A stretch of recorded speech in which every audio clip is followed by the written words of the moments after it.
Night has fallen, and the world is at peace. You are listening to NightSleepWhisper. Tonight, we have a long, 50-chapter tale to accompany you. The fourth floor. Close your eyes, adjust your pillow, and let my voice draw you into this mysterious labyrinth. Shed the weight of the day from your shoulders. Now, take a deep breath, and just listen. Mark lived in a small apartment on the fourth floor of an old building. He was an adult man with a very quiet life. He spent his days sitting at a wooden desk and writing stories on his computer. The building was old, and the hallways were narrow. The carpet was a dark red color, and the lights in the hall were often dim. Usually, the fourth floor was very silent. His neighbors were all adults who worked during the day and liked their peace at night. On a Tuesday evening, the silence ended. Mark sat at his desk.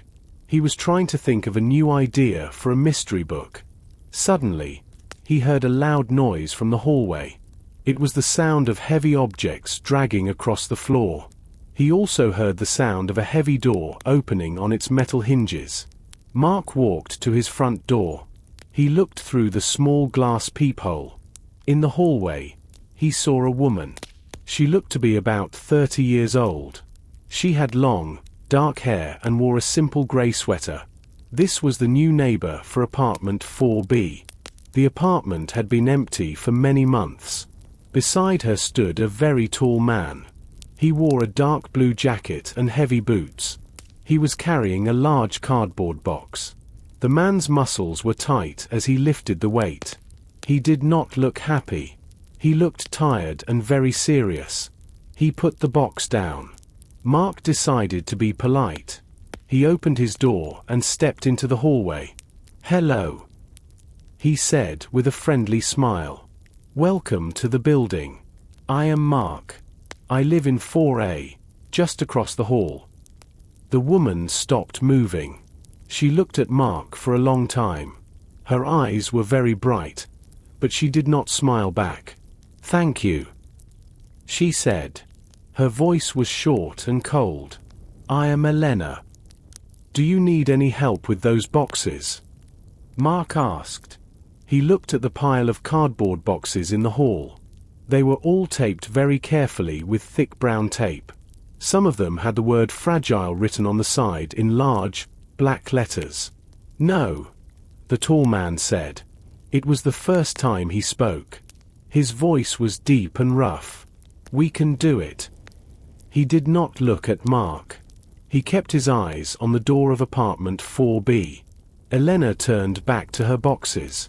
She picked up a small, heavy suitcase. "We like to do things ourselves," she added. She seemed nervous. She looked at the elevator and then at the stairs as if she was waiting for someone else to arrive. Mark felt a bit uncomfortable. The hallway felt colder than usual.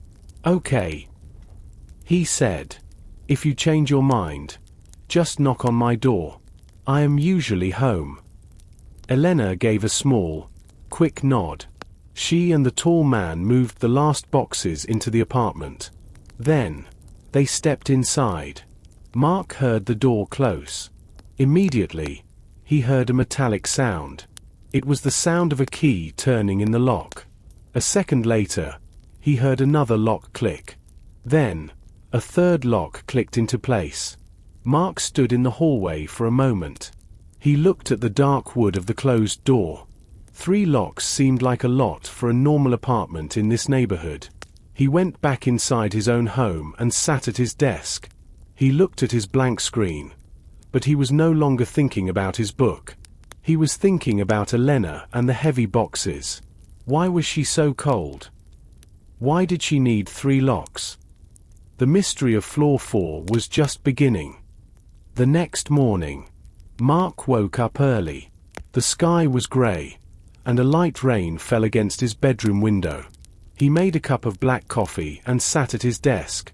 He looked at the wall he shared with apartment 4B. It was completely silent. He wondered if Elena and the tall man were still asleep.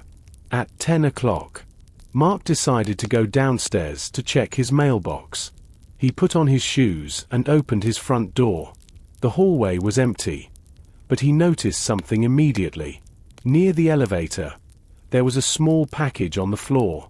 It was not a large box like the ones from the day before. This was a small, square package wrapped in thick brown paper. Mark walked closer to the package. He looked down at it.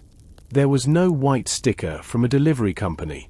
There was no stamp and no return address.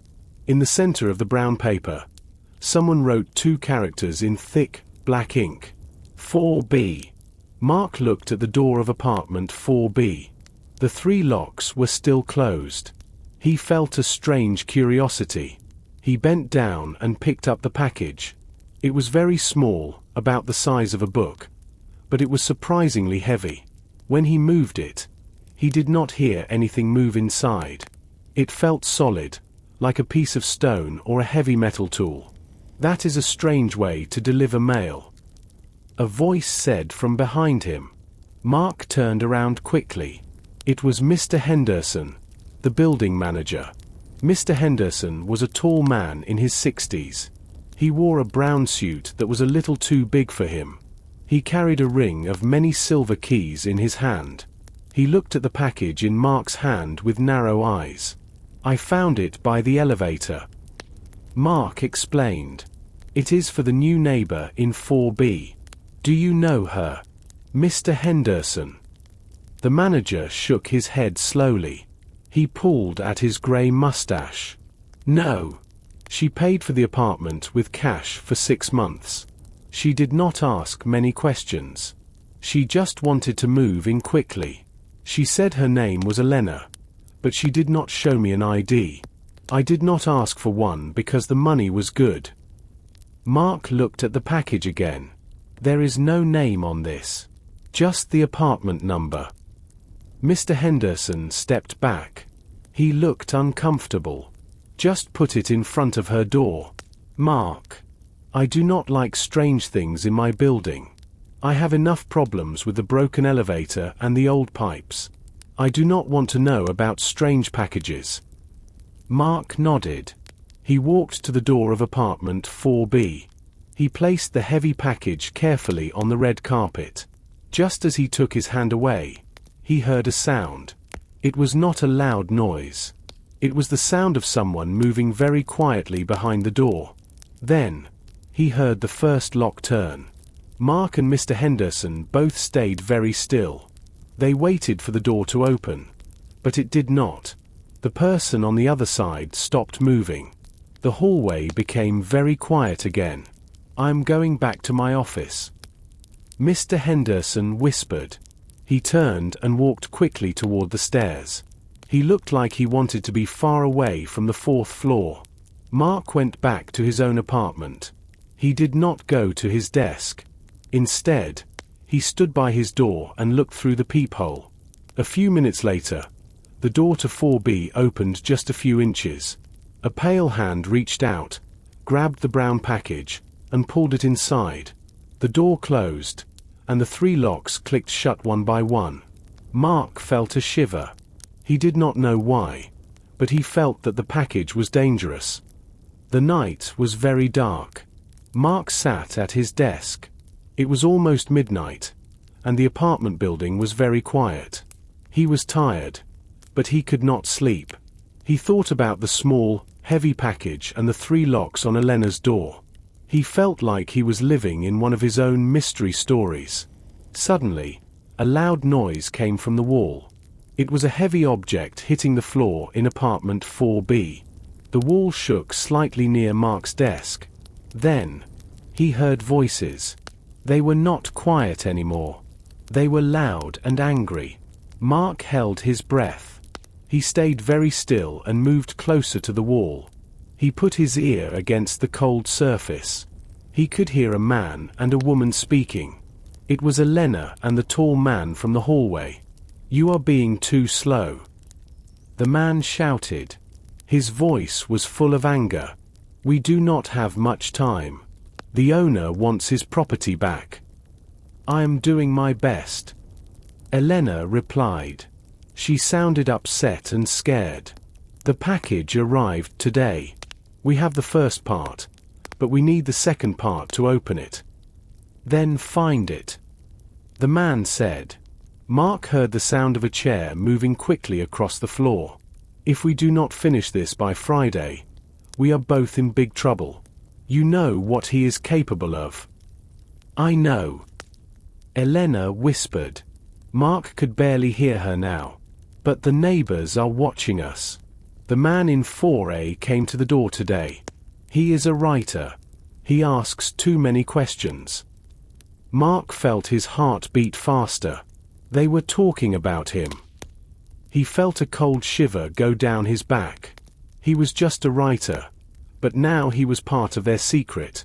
He wanted to move away from the wall, but he stayed to listen more. The writer is not a problem. The man said. His voice was lower now, like a growl. If he looks too closely, I will handle him. Just focus on the floorboards. The old manager said the compartment is under the floor. Mark heard the sound of metal hitting wood. The people in 4B were looking for something hidden in the floor. Was it money? Was it the diamond from the other story? Mark did not know. The argument stopped as quickly as it started. For a few minutes, there was only the sound of heavy breathing and slow footsteps. Then, the lights in the hallway outside flickered. Mark looked through his peephole. He saw the shadow of someone standing in front of his door. The person did not move. They just stood there in the dark for a long minute. Mark stepped back into the shadows of his living room. He did not turn on his lights. He waited until he heard the door of 4B close again. The silence of the night returned. But Mark knew he could not sleep now. Something very strange was happening on floor 4. And he was right in the middle of it. The next morning, Mark felt very tired. He did not sleep well because of the noises from apartment 4B. He drank a large glass of water and looked out of his window. The rain stopped, but the sky was still dark and cloudy. He decided to find Mr. Henderson. He wanted to ask the manager about the history of the building and the floorboards. Mark walked down the stairs to the first floor. He saw Mr. Henderson near the front door. The manager looked very worried. He was moving his hands quickly and looking at the floor. He searched his pockets over and over again. His face was pale, and he looked like he wanted to cry. Mr. Henderson, are you okay? Mark asked. He walked closer to the older man. Mr. Henderson looked up. His eyes were wide with fear. Mark. No. I am not okay. Something terrible happened. My master key is gone. I cannot find it anywhere. Mark stopped. He knew the master key was very important. The master key. Does that key open every door in this building? Yes. Mr. Henderson whispered. He looked around the lobby to see if anyone was listening. It opens the front door, the basement, the roof, and every single apartment. I always keep it on my silver ring. This morning, the ring was on my desk, but the master key was not there. Mark felt a cold knot in his stomach. If someone had the master key, they could enter his apartment while he was sleeping. They could enter any room on the 4th floor. When did you see it last? Mark asked. I had it yesterday afternoon when I talked to you in the hallway. Mr. Henderson said. He wiped his forehead with a tissue. After that, I went back to my office. I put the keys on the desk and fell asleep for an hour. When I woke up, the office door was slightly open. I did not think about it then, but now the key is gone. Mark thought about the shadow he saw in the hallway at midnight. He thought about the man with the deep voice in apartment 4B. Do you think someone took it? I don't know. Mr. Henderson said. He looked at the floor again. But I am scared. This is a very old building. There are many secrets here. If the owner finds out I lost the key, I will lose my job. Please. Mark, do not tell the other neighbors yet. Mark nodded. I will not tell anyone. But we must find it. Mark walked back up to the 4th floor. He did not use the elevator because it was still making a strange, grinding noise. He walked slowly up the stairs. When he reached the 4th floor, he looked at the door of apartment 4B. The door was closed, but Mark noticed something small on the floor. He leaned down to look. It was a tiny piece of metal. It looked like a small silver shaving from a key. It was right in front of Elena's door. Mark did not pick it up. He hurried into his own apartment and locked his door. He realized that his one lock was not enough. He moved a heavy wooden chair and pushed it against the door. He felt like a prisoner in his own home. Someone had the master key, and he was sure that person was very close. The morning passed slowly. Mark tried to write his story, but he could not focus. He kept looking at the heavy chair against his door. He was hungry because he had no food in his kitchen. He decided he must go to the grocery store. He moved the chair and opened his door. The hallway was silent and smelled like old dust. He walked to the elevator and pressed the button. Usually, the button turned a bright orange color. Today, the light stayed dark. He pressed it again and again, but nothing happened. Then, he noticed a small, handwritten sign on the metal door. It said, "Out of order. Use the stairs." Mark sighed. He lived on the 4th floor, and the stairs were very steep. He walked to the stairwell door and pushed it open. The stairs were made of heavy gray stone. There was one small window on each floor, but the sky was so cloudy that very little light came inside. As Mark walked down the stairs, he noticed something strange. The light bulbs on the 3rd and 2nd floors were missing. The sockets were empty. The middle of the stairwell was almost completely dark. He had to hold the cold metal railing very tightly. Suddenly, he heard a door open below him. He stopped walking and stayed very still. He heard the slow, heavy sound of footsteps coming up the stairs. The person was moving carefully. Mark waited in the shadows. A man appeared from the darkness of the 2nd floor. It was the tall man from apartment 4B. He was wearing his dark blue jacket. He was carrying a heavy black bag over his shoulder. The man stopped when he saw Mark. He did not say hello. He just looked at Mark with cold, hard eyes. The man moved to the side to let Mark pass, but he did not move very far. Mark had to walk very close to him. He could smell the man's jacket. It smelled like rain and something metallic, like old coins. Mark moved quickly past him and did not look back. He heard the man continue to walk up toward the 4th floor. When Mark reached the lobby, he saw a group of neighbors standing near the broken elevator. There was a woman with blonde hair from the 3rd floor and an older man from the 2nd floor. They all looked angry. "This is too much," the woman said. "First the lights go out, and now the elevator is broken. Mr. Henderson is nowhere to be found. I saw him an hour ago," the older man said. "He looked very sick. He was running toward the basement. He didn't even answer me when I said good morning." Mark listened to them, but he did not join the conversation. He felt a sense of dread. The elevator was broken, the lights were gone, and a dangerous man was walking the stairs with a heavy bag. Mark walked out into the street.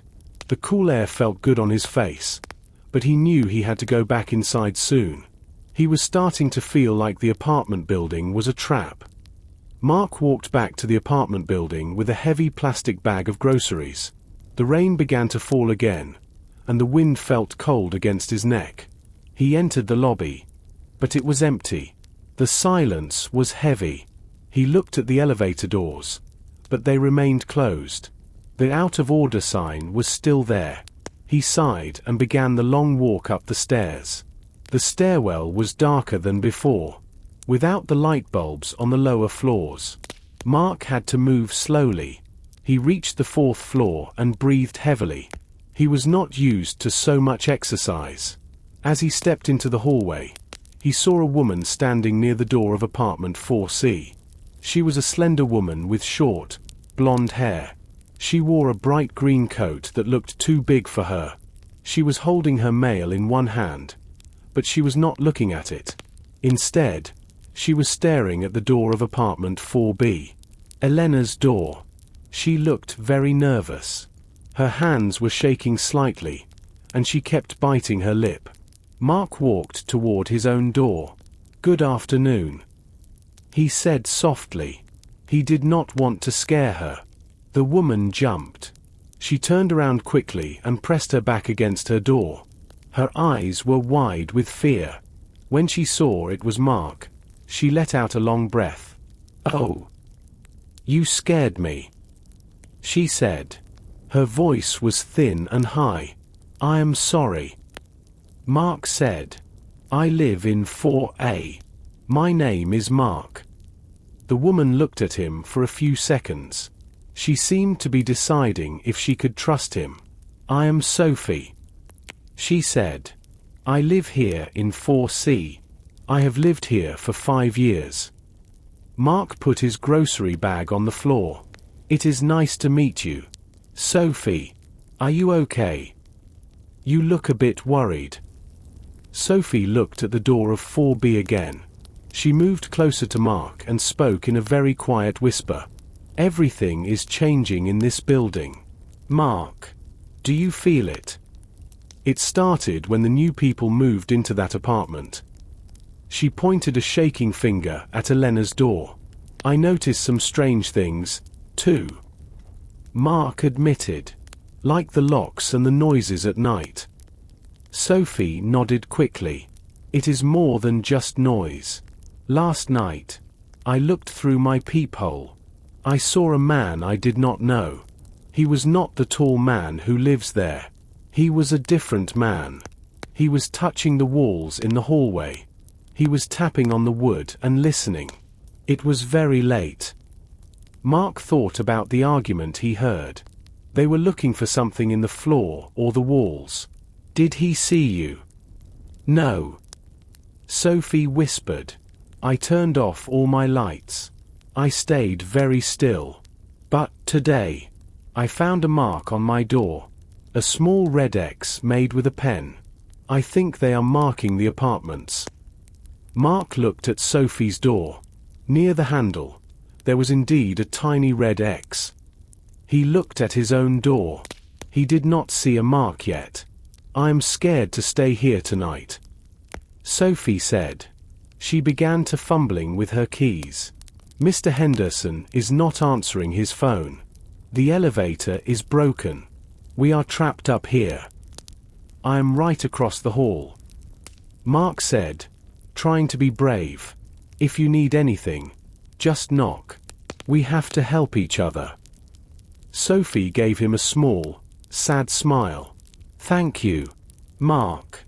But I think it is better if we stay inside. There are eyes everywhere." She opened her door quickly and stepped inside.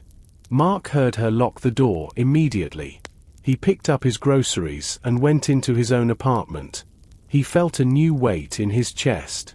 Sophie was terrified, and now he was starting to understand why. Mark sat on his sofa and looked at his grocery bags.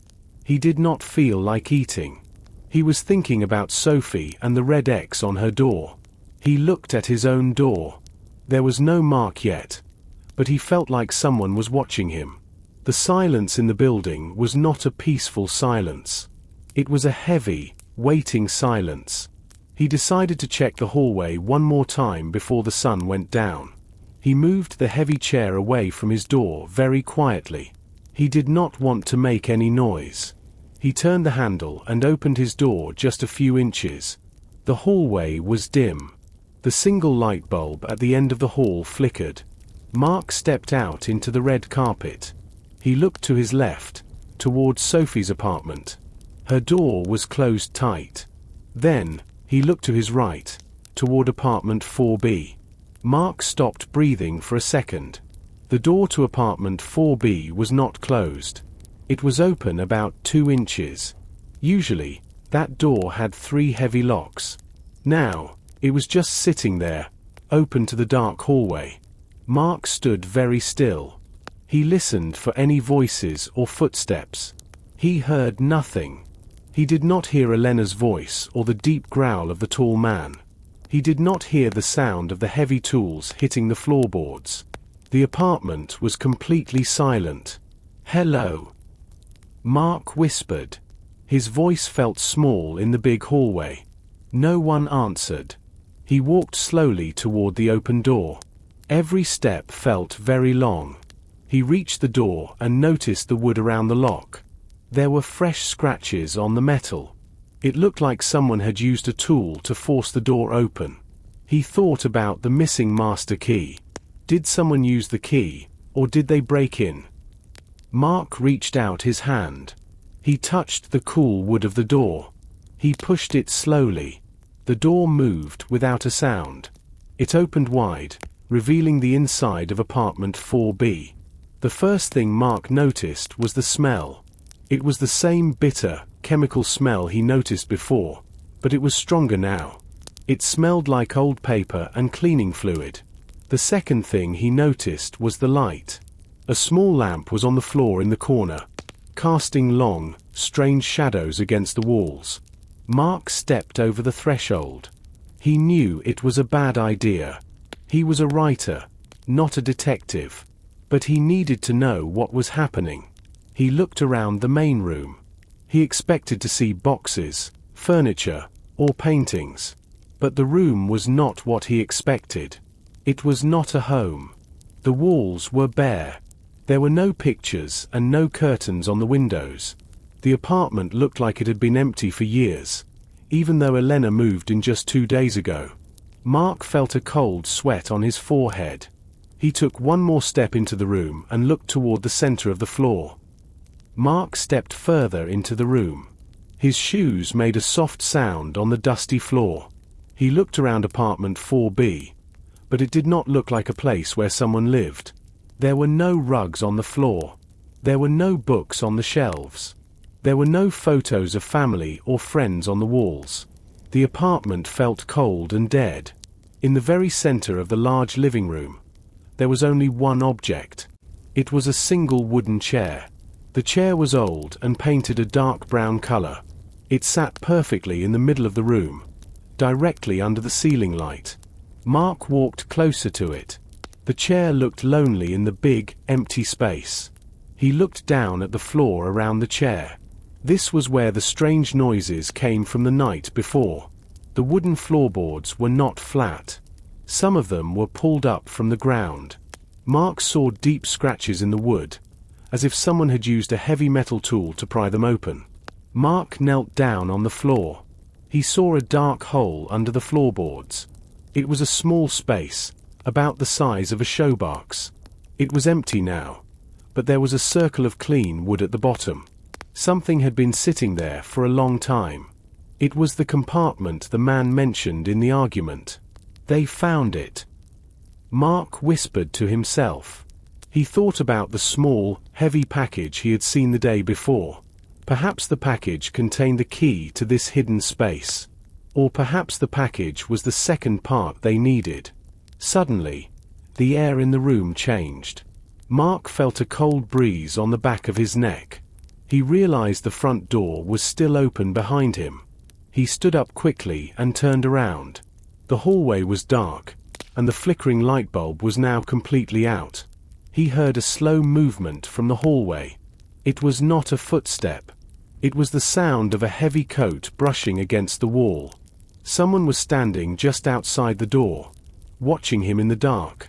Mark's heart began to beat very fast. He was trapped inside the empty apartment. There was no other way out. The windows were too high, and there was no fire escape.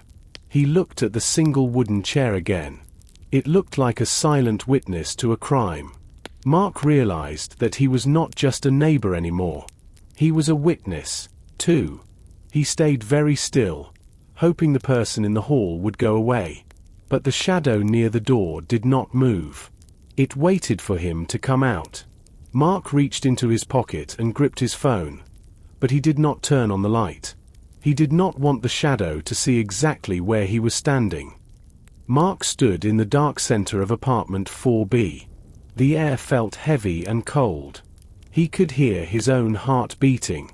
The shadow in the hallway did not move. It was a tall, dark shape against the dim light of the stairwell. Mark knew he could not stay in the empty room forever.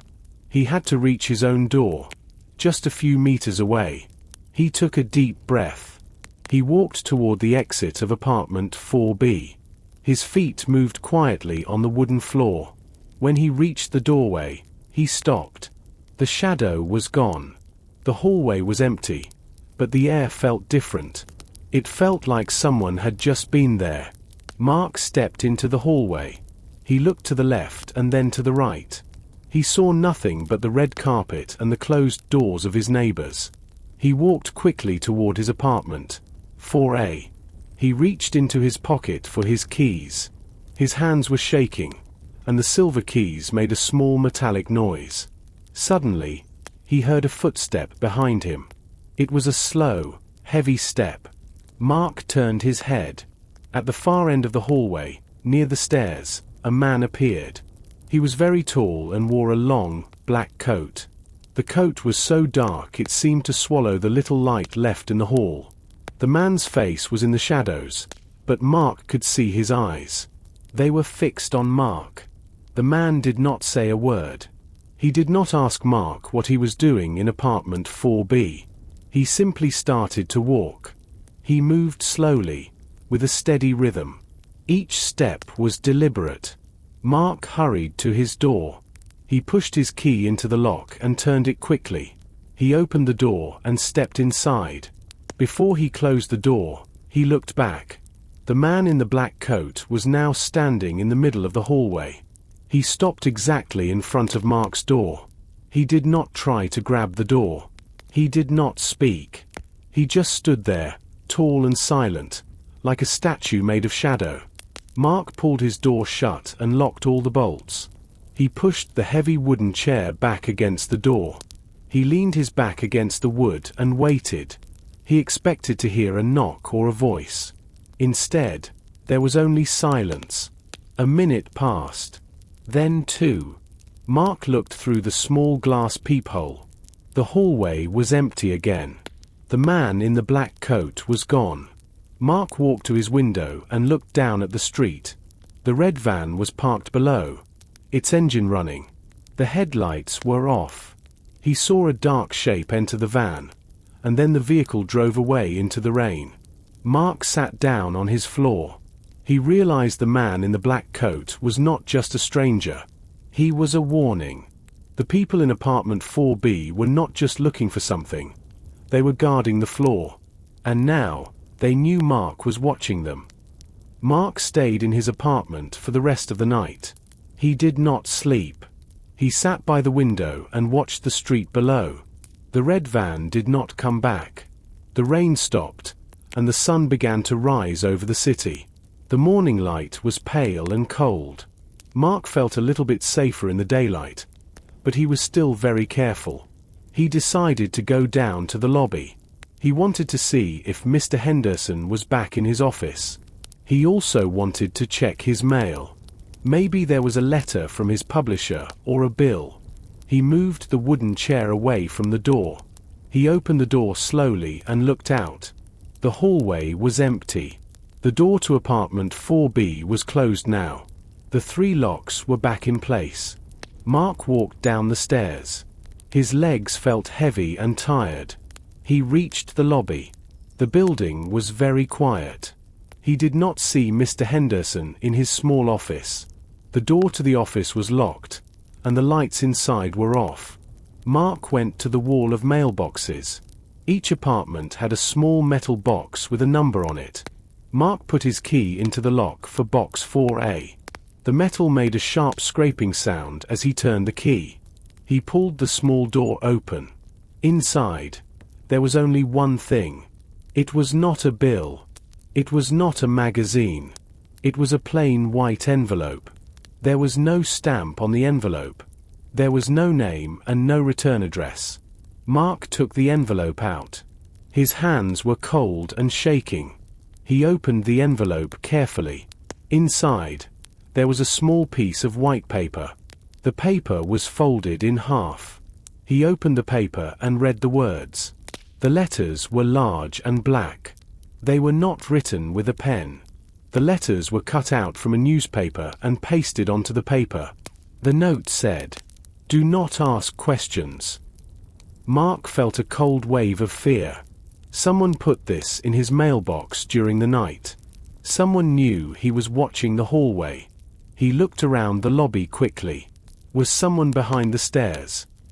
Was someone watching him from the street through the glass front door? He put the note in his pocket and hurried back to the stairs. As he reached the second floor, he saw something else. On the wall near the stairs, there was a new mark. It was another red X. This one was much larger than the one on Sophie's door. The red ink was bright and looked fresh.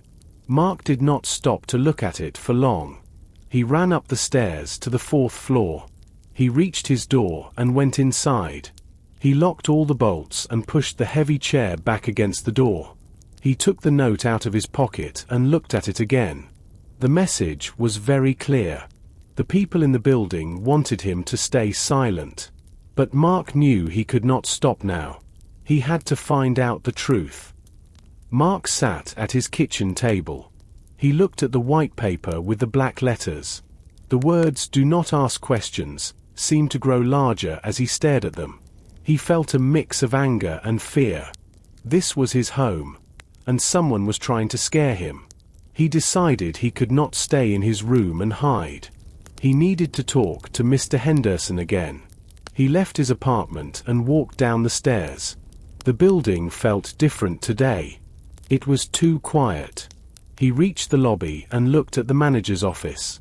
The door was still closed, but he saw a light shining under the door. He walked to the office and knocked 3 times. "Mr. Henderson." "It is Mark. I need to talk to you," he said. He heard a chair move inside the room. Then, he heard the sound of a metal bolt sliding back. The door opened just a few inches. Mr. Henderson looked out. His face was very pale. He had dark circles under his eyes, and his hair was messy. He looked like a man who did not sleep at all. "Mark," the manager whispered. "What do you want?" "I told you I am busy. I found something in my mailbox," Mark said. He held up the white envelope. "Someone is watching me. They sent me a warning." Mr. Henderson opened the door a little wider. He looked at the hallway behind Mark to make sure no one was there. "Come in. Quickly," he said. Mark stepped into the small office. The room was full of old papers, folders, and keys. There was a small desk with a lamp. Mr. Henderson sat down and took the note from Mark's hand. He read the words slowly. His hand started to shake. He put the paper down on the desk as if it was hot. "I told you, Mark," Mr. Henderson said. His voice was very thin. "I told you there are secrets here. You should listen to the note. You should stop looking." "But Mr. Henderson, they are marking the doors. Sophie is scared. And the people in 4B. They are looking for something in the floor. Did you find your master key?" Mr. Henderson did not look at Mark. He looked at a large map of the building on the wall. He stayed silent for a long time. The only sound in the room was the ticking of an old clock on the wall. "The master key is gone," Mr. Henderson finally said. "And I cannot change the locks." The owner said no. He said everything is fine. "Who is the owner?" Mark asked. "I have lived here for 2 years and I have never met him." Mr. Henderson looked at Mark then. His eyes were full of a deep, cold fear. He put his finger to his lips. "I cannot say his name. He has ears everywhere, Mark. Even in this office. If I tell you, things will get worse for both of us." "But we have to do something," Mark said. "Go back to your room," Mr. Henderson said. He stood up and pushed the note back to Mark. "Stay inside. Lock your door. Do not talk to the new neighbors. Maybe if you are quiet, they will forget about you." Mark took the note and walked to the door. He looked at the manager. Mr. Henderson looked very old and very small. Mark realized the manager was not just worried. He was terrified of someone. Mark left the office and heard the lock click behind him. He felt more alone than ever. Mark climbed the stairs to the 4th floor. His legs were tired, and his heart was still beating fast from his talk with Mr. Henderson. When he opened the heavy door to the 4th floor hallway, he stopped. He did not see anything strange, but he smelled something new. It was a very strong smell. It was bitter and sharp. It reminded Mark of a hospital or a place where people use a lot of cleaning chemicals. It was not a pleasant smell like flowers or food. It was a smell that made his nose burn. It felt like the air was full of tiny needles. Mark walked slowly down the hallway. He held a tissue over his nose and mouth to breathe better. He looked at the floor. The red carpet looked the same, but the air felt thick and heavy. He passed apartment 4C, where Sophie lived. He leaned his ear against her door for a second. He did not hear anything inside. It was completely silent. He hoped she was okay. Then, he walked toward apartment 4B. As he got closer to Elena's door, the smell became much stronger. It was definitely coming from under her door. Mark saw a thin wisp of white vapor coming from the crack at the bottom of the wood. It moved slowly across the red carpet like a ghost. Mark felt a sudden pain in his head. The smell was very powerful now. He coughed into his tissue. He wanted to knock on the door and ask if Elena was okay, but he remembered the note in his pocket. "Do not ask questions." He also remembered the tall man with the cold eyes and the black coat. He looked at the door of 4B. The 3 locks were still there, shining in the dim light. He saw a small wet patch on the carpet near the door. It looked like someone had spilled a liquid, and that liquid was making the strange smell. Mark knelt down to look closer. The liquid was clear, but it was eating into the carpet. The red fabric was turning a dark, burnt brown. It was some kind of acid. "What are they doing in there?" Mark whispered. He felt a wave of fear. Was it a gas? Was it a poison?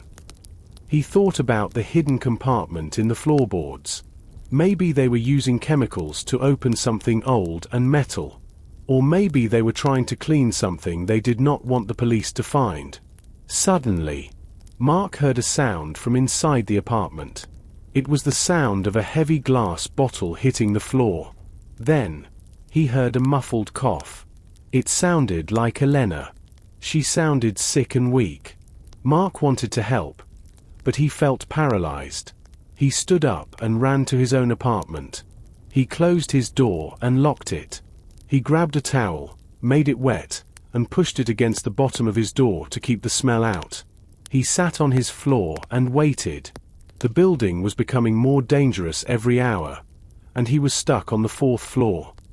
Mark sat on the floor of his living room for a long time. The wet towel against the door helped, and the sharp, bitter smell slowly faded. He looked at his watch. It was 4 o'clock in the afternoon. He thought about Sophie in apartment 4C. She was so scared the day before. If the smell was strong in the hallway, it must be very bad in her apartment, too.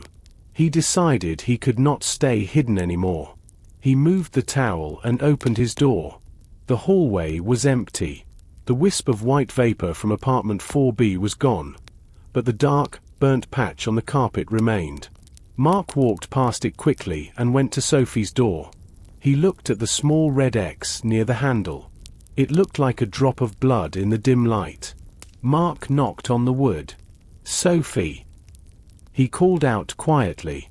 "Sophie, it is Mark. Are you okay?" There was no answer. He waited for a minute, listening for the sound of her footsteps or the click of her lock. The apartment was silent. He knocked again, a little louder this time. "Sophie. Please answer me. I want to make sure you are safe." Still, there was no sound from inside 4C. Mark looked down at the floor near her door. He saw a pile of mail. There were 3 white envelopes and a local newspaper. The newspaper was from 2 days ago. This was very strange. Sophie told him she had lived here for 5 years. She seemed like a woman who followed a very strict routine. She would not leave her mail on the floor for 2 days. Mark felt a cold knot of worry in his stomach. He looked at the mail slot in her door. It was stuffed with more papers. Someone was not collecting the mail. Sophie was either not inside, or she was unable to reach the door. He reached out and touched the door handle. He did not expect it to open, but he tried anyway. The handle did not move. It was locked tight. He put his ear against the wood. He hoped to hear a television, a radio, or even a cough. He heard nothing. The silence of apartment 4C was different from the silence of apartment 4B. 4B felt dangerous and active. 4C felt empty and cold. Where did she go? Mark whispered. He remembered what Sophie said. She was scared to stay. Maybe she went to a hotel. But she did not have any suitcases when he saw her. She only had her bright green coat. Mark looked at the floor again. Near the bottom of the door frame, he saw something tiny. He knelt down to look closer. It was a single, thin thread of green fabric. It was caught in the heavy wood of the door. It was the exact same color as Sophie's green coat. It looked like the door had been closed very quickly while she was wearing it. Mark stood up and looked around the hallway. The elevator was still broken. The stairs were dark. He felt like the building was swallowing people one by one. First the manager's master key, then the silence in 4B, and now Sophie. He was the only one left on the 4th floor who was still asking questions, and he knew that made him a target. Mark could not stop thinking about the green thread in Sophie's door. He felt a deep sense of guilt. He should have stayed in the hallway earlier. He should have watched her door more closely. Now, the 4th floor felt like a graveyard. He decided to look for more clues. He remembered that Mr. Henderson took the trash bags to the basement every evening at 5 o'clock. Mark walked down the dark stairs. He did not use his phone light because he did not want anyone to see him. He reached the basement. The air here was even worse than on the 4th floor. It was cold, damp, and smelled like wet earth and old metal. He found the door to the trash room and pushed it open. Inside, there were many large, black plastic bins. Mark looked at the bags inside the bins. Most of them were full of normal things, like food wrappers and old newspapers. But in the corner, he saw a bag that was different. It was a clear plastic bag, and it was not tied tightly. As he got closer, he smelled that sharp, bitter chemical scent again. This bag was definitely from apartment 4B. Mark put on some old gloves he found on a shelf. He opened the clear bag. Inside, there were many empty glass bottles with no labels. There were also many used paper towels stained with a dark blue liquid. At the very bottom of the bag, he saw a piece of paper. It was crumpled into a small ball. He picked up the paper and flattened it against the side of a trash bin. It was a map of the city. The map was old and the edges were torn. Mark looked closely at the center of the map.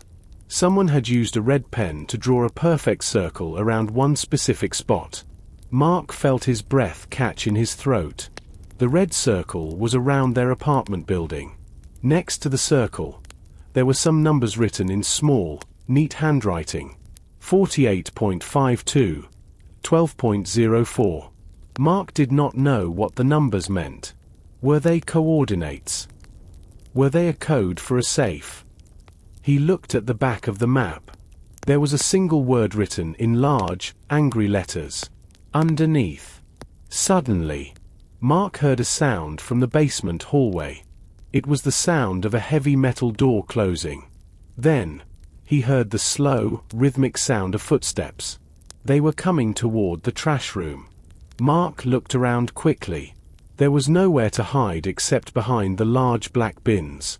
He crouched down in the shadows and stayed very still. He held the map tightly in his hand. The footsteps stopped right outside the door. The door handle turned slowly. A sliver of light from the hallway entered the room. Mark stared at the floor, his heart hammering against his ribs. He realized then that he was no longer just a curious writer. He was a man who knew too much, and the people in the black coats were very close. Mark squeezed his body into the narrow space between the black trash bins and the cold stone wall. The smell of the chemicals from the bag was strong, making his eyes water. He tried to breathe very slowly. The door to the trash room opened all the way. A tall shadow fell across the floor. Mark saw a pair of heavy black boots. The person did not move for a long time. They seemed to be looking around the room. Mark watched a small spider crawl across the floor near the boots. Finally, the person walked to the bin Mark was hiding behind. Mark closed his eyes and held his breath. He heard the sound of a heavy bag being thrown into the bin. The bin shook, hitting Mark's shoulder. Then, the footsteps moved away. The door closed and the lock clicked. Mark waited for 5 minutes before he moved. His legs felt like they were made of lead. He tucked the torn map into his pocket and walked out of the trash room. He did not want to stay in the basement any longer. He ran up the stairs toward the lobby. When he pushed open the heavy door to the lobby, he saw something unexpected. A man in a dark blue uniform was standing near the manager's desk. It was a police officer. He was a middle-aged man with a tired face and a silver badge on his chest. Mr. Henderson was standing next to him, looking very nervous. "Can I help you, officer?" Mark asked. He tried to make his voice sound normal, but it was shaky. The officer turned around. "I am Officer Miller," he said. "I am talking to the residents of this area. We are looking for a woman named Clara. She disappeared from a building 3 blocks away 2 nights ago." Officer Miller held up a photograph. Mark looked at it. The woman in the photo had long, dark hair and bright eyes. She looked very similar to Elena, but her face was softer. "Have you seen her?" the officer asked. Mark looked at Mr. Henderson. The manager was looking at the floor, shaking his head. Mark thought about the "do not ask questions" note in his pocket. He thought about the red van and the man in the black coat. He wanted to tell the officer about apartment 4B and the missing Sophie, but he felt a cold fear in his heart. If he spoke now, would the police protect him? Or would the people in the black coats find him first? I don't think so," Mark said. It was a lie, and he felt terrible. "Is she in trouble?" "We don't know," Officer Miller said. He put the photo back in his pocket. "She was an artist. She lived alone. No one has seen her since Tuesday. If you remember anything, please call the station." The officer walked toward the front door. Mr. Henderson quickly went back into his office and shut the door. Mark stood alone in the lobby. He realized that the woman in the photo was likely the Elena in apartment 4B, but she was using a different name. Or perhaps the real Elena was the one who disappeared. He looked at the map in his pocket. The police were looking for a missing person, but Mark was starting to think he was living in the middle of a kidnapping. Mark walked slowly up the stairs to the 4th floor. His mind was full of questions. Was the woman in apartment 4B the missing artist named Clara? If she was an artist, why did she act so strangely? And why did she have a dangerous man in a black coat with her? When he reached the top of the stairs, he saw her. Elena was standing in the hallway, right in front of the door to apartment 4B. She was alone this time. She wore a simple black dress and her long hair was tied back. She looked very tired. Her skin was pale, and there were dark shadows under her eyes. She was holding a small silver key in her hand. Mark decided this was his chance. He walked toward her and did not look away. "Hello again, Elena," he said. He tried to keep his voice steady. Elena turned her head quickly. She looked surprised to see him. She did not smile. "Hello, Mark," she said. Her voice was very soft, almost a whisper. "The building is very quiet today," Mark said. He stood a few feet away from her. "The police were just downstairs. They are looking for a missing woman." Elena's hand tightened around her key. She did not move a muscle. "A missing woman? That is very sad," she said. She did not ask for the woman's name. She did not ask where she was from. She seemed like she wanted to end the conversation as soon as possible. The officer said she was an artist. Mark continued. He looked at Elena's hands. Her fingernails were very clean. There was no paint under them. There were no colorful stains on her dress. "You told me you were an artist, too.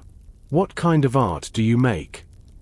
Elena looked at her door and then back at Mark. I paint large pictures. Landscapes. Trees and mountains," she said.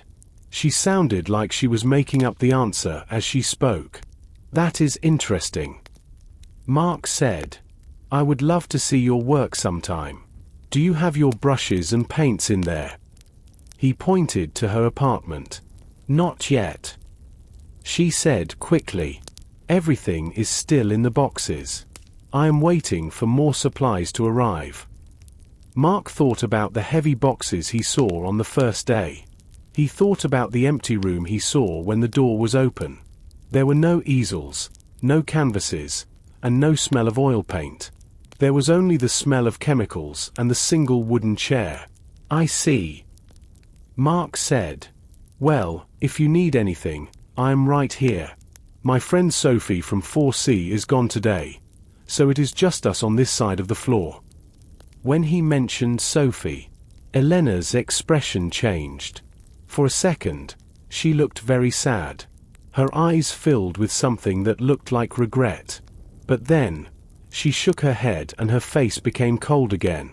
"I must go inside now," she said. She turned the silver key in the first lock. "I have a lot of work to do." Mark watched her. He saw her open the door and step into the dark apartment. Before she closed the door, he saw a small table near the entrance. On the table sat a black radio and a pair of heavy rubber gloves. These were not the tools of an artist.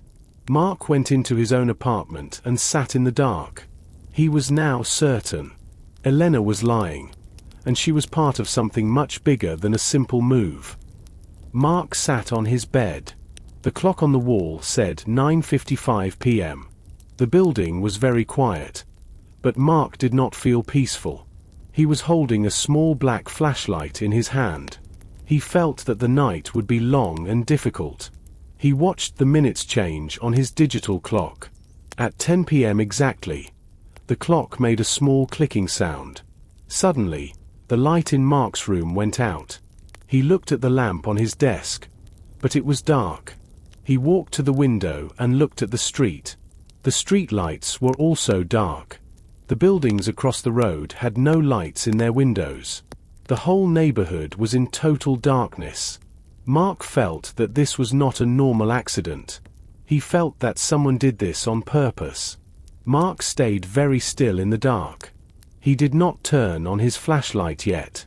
He wanted to listen. For a minute, there was only the sound of the wind against the glass. Then, he heard a new sound from the hallway. It was the sound of feet running. They were moving very fast and very heavily. He walked to his front door. He moved slowly and did not wear his shoes so he would be silent. He put his eye to the glass peephole. The hallway was completely black. He could not see the red carpet or the doors. He felt like he was looking into a deep hole. Then, a bright beam of light appeared. Someone was holding a powerful flashlight at the end of the hall, near the stairs. The light moved quickly across the walls. It stopped on the door of apartment 4B. Mark saw the tall man in the blue jacket. He was not alone. There was another man with him. This second man was wearing a grey suit. He had a very serious face and carried a heavy metal bar. The two men did not speak. They moved toward the elevator. Mark heard a metallic scraping sound. They were using the metal bar to force the elevator doors open. Mark was confused. The elevator was broken and it was not moving. Why did they want to open the doors? Mark watched through the small hole. The man in the grey suit pointed his light down into the empty elevator shaft. He looked down for a long time and then nodded to the tall man. They seemed to find what they were looking for. Suddenly, they heard a noise from the stairs. It was the sound of a door hitting a wall. The two men turned off their flashlight immediately. The hallway became dark again. Mark heard more running. This time, the footsteps were lighter and faster. It sounded like one person was running away from the 4th floor, going down toward the lobby. Mark felt a cold sweat on his back.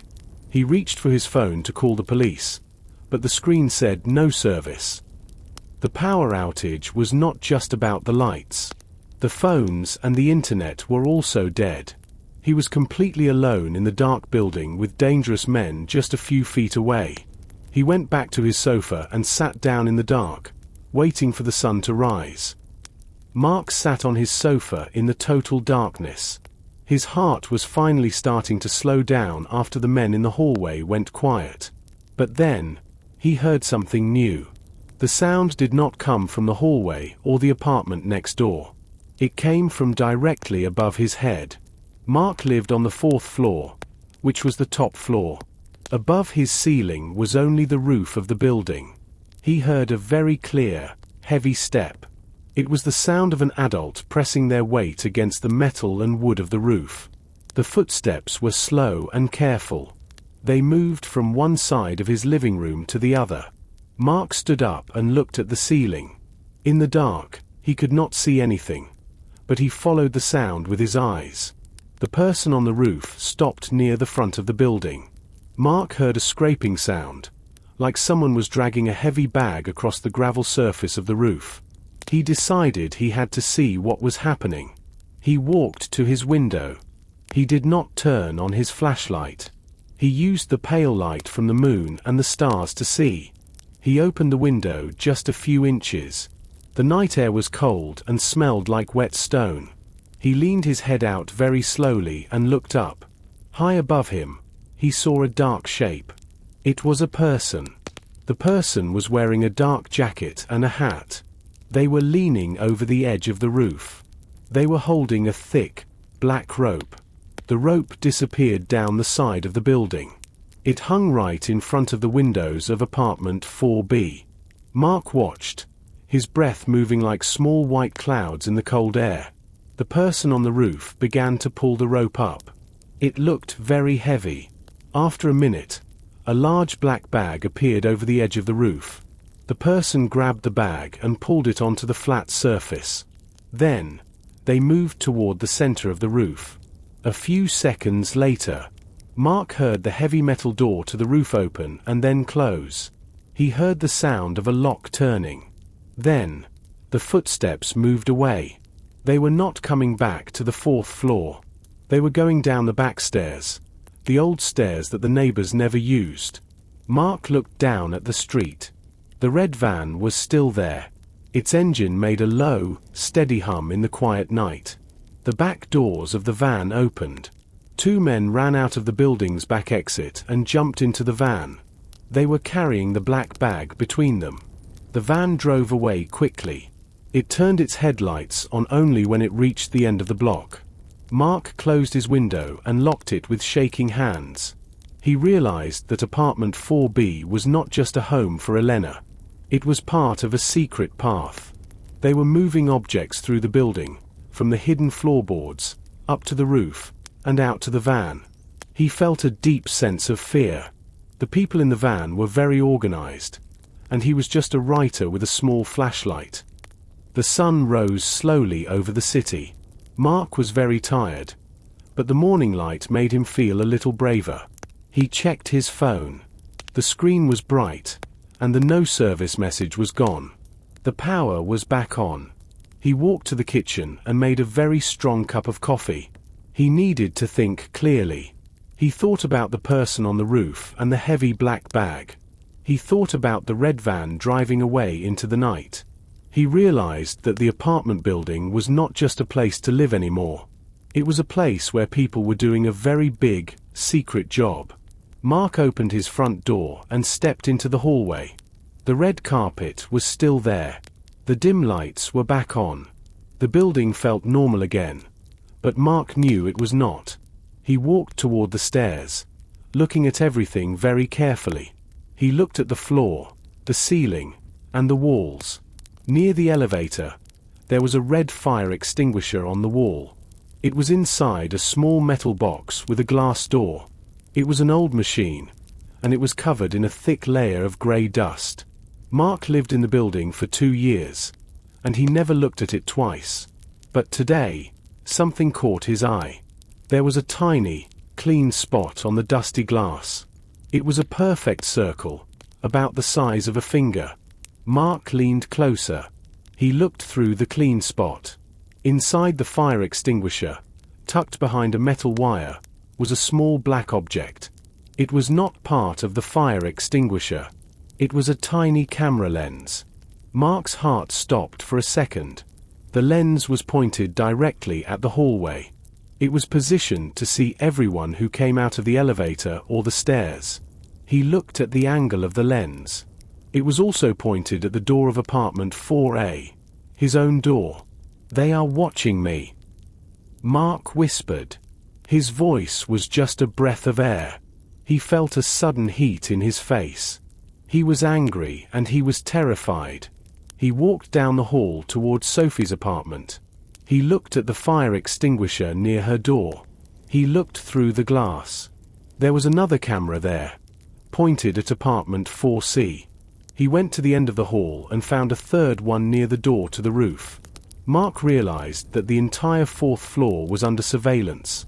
Every move he made, every time he checked his mail, and every time he talked to Sophie, someone was watching him through a screen. He thought about the basement room he saw in the outline.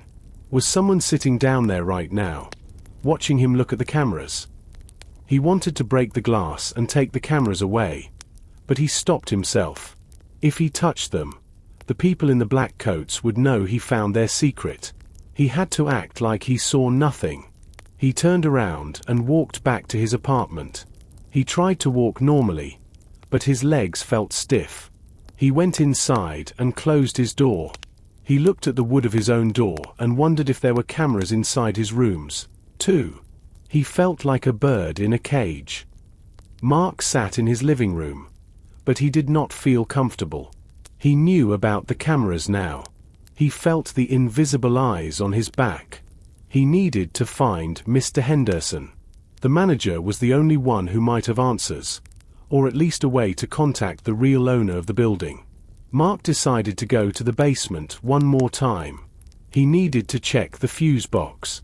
Maybe he could find a way to turn off the power to the cameras. He took his flashlight and walked out. He did not look at the fire extinguishers. He kept his head down and walked to the stairs. The air in the stairwell was cold. He moved past the first floor and went down the narrow, concrete steps into the basement. The basement was a labyrinth of old pipes and wooden storage lockers. The floor was dusty and damp. Mark walked toward the electrical room where the fuse boxes were kept. The door was made of heavy metal. Usually, it was locked, but today it was standing open. Mark stepped inside the small, dark room. He turned on his flashlight. The beam of light moved across the grey metal boxes on the wall. He saw the switches for the 4th floor. He reached out to touch them, but then his light hit something on the floor. He looked down. There, near the corner of a large wooden crate, lay a pair of glasses. They had thick, black frames and one of the glass lenses was cracked. Mark knelt down and picked them up. He knew these glasses. They belonged to Mr. Henderson. The manager never went anywhere without them. "Mr. Henderson!" Mark called out. His voice was a dry whisper. No one answered. Mark moved his flashlight around the room. He saw a puddle of water near the back wall. Then, he saw something else. On the dusty floor, there were long marks. They looked like someone had been dragged across the room. The marks led toward a small, heavy wooden door in the back of the basement. A door Mark had never noticed before.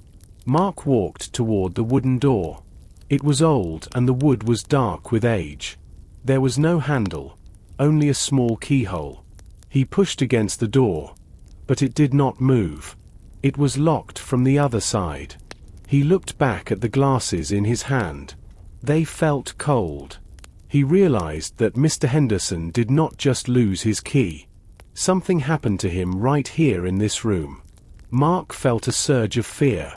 He was standing in the very place where the manager was taken. Suddenly, the light in the basement flickered. Mark looked at his flashlight, but it was working fine.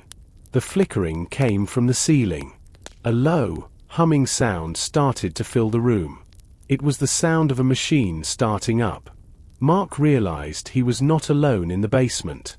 He tucked the glasses into his pocket and moved into the shadows behind a stack of old chairs. He waited, his heart racing, as he heard the sound of a heavy lock sliding open. Mark stayed very still behind the pile of old chairs. He did not move a muscle. The humming sound in the basement was loud now. The small, heavy wooden door in the back wall opened slowly.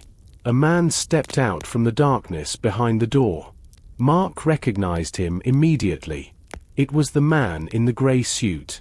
He was the same man Mark saw in the hallway during the power outage.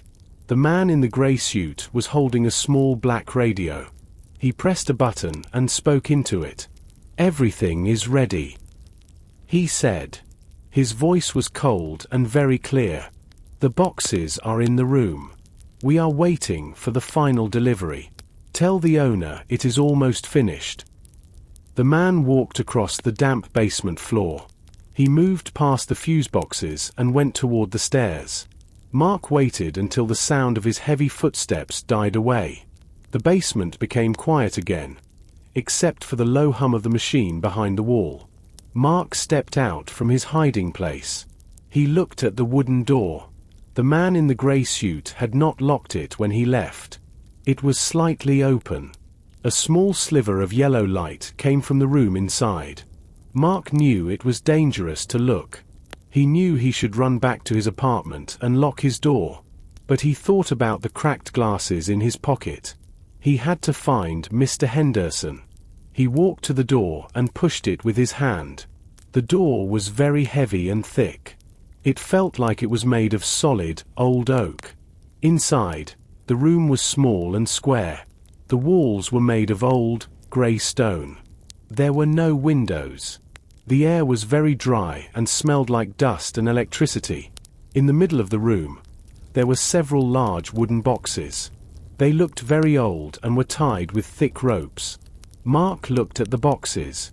They had no names on them, but each box had a small symbol painted in black, a circle with a line through the middle.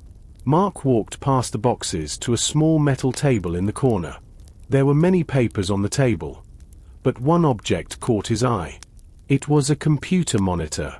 The screen was black, but when Mark moved a small plastic mouse on the table, the screen came to life. The screen was divided into 4 sections. Mark felt a sudden wave of cold fear. Each section of the screen showed a live video of the 4th floor. One section showed the elevator. One showed the door to apartment 4B. One showed Sophie's door.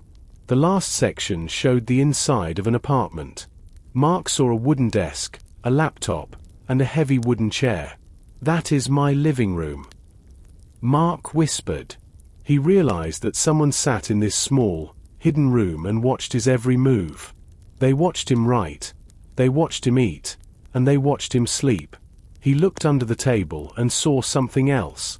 It was a small piece of blue fabric. It was torn and dirty.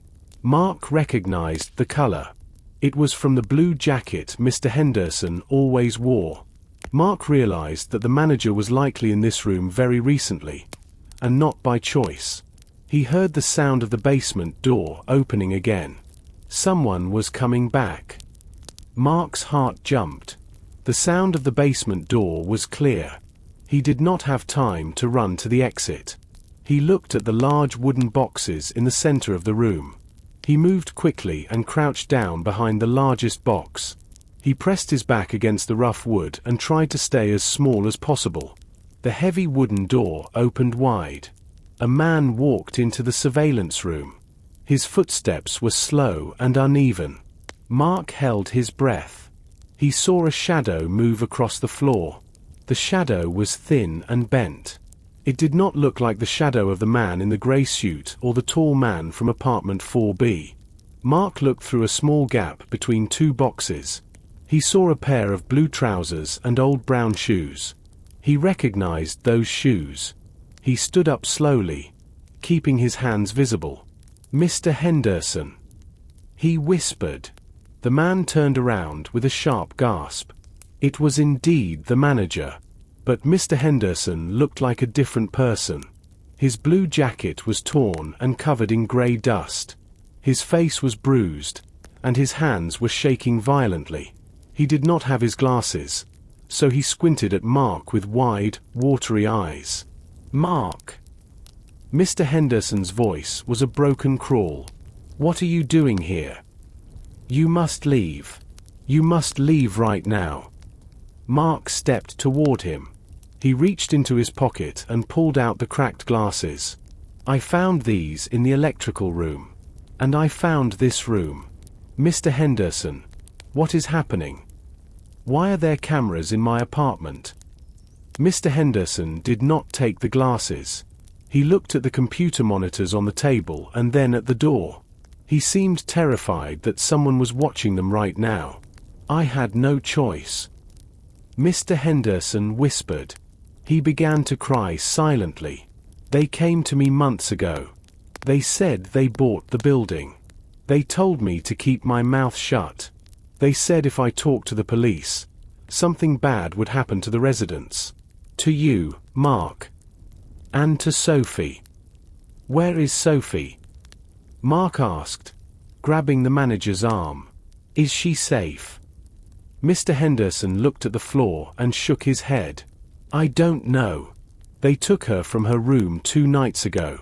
She saw too much. She saw the deliveries." He looked at the wooden boxes. "They are using the building to move things. Secret things. I'm just the ghost who opens the doors for them." Suddenly, a loud buzzing sound came from the black radio on the table. A voice spoke through the static. "Henderson. Why are you in the surveillance room? Get back to the lobby. The owner is coming." Mr. Henderson's face went completely white. He pushed Mark toward a small, dark corner behind a heavy curtain. "Hide," he hissed. "Do not come out until the building is silent. If they find you here, I cannot help you." Mr. Henderson wiped his eyes, straightened his torn jacket, and walked out of the room. He did not look back. Mark stood in the darkness behind the curtain. He felt the weight of the manager's fear. He was no longer just watching a mystery. He was standing in the middle of a criminal operation, and the owner was on his way. Mark stayed behind the dark curtain for a long time. His legs felt heavy and his heart was still racing. He heard the basement door close. He waited for another 5 minutes to be sure the man in the grey suit was gone. Finally, he stepped out. The surveillance room was silent. The screens still showed the empty hallway of the 4th floor. He felt a chill looking at his own living room on the monitor.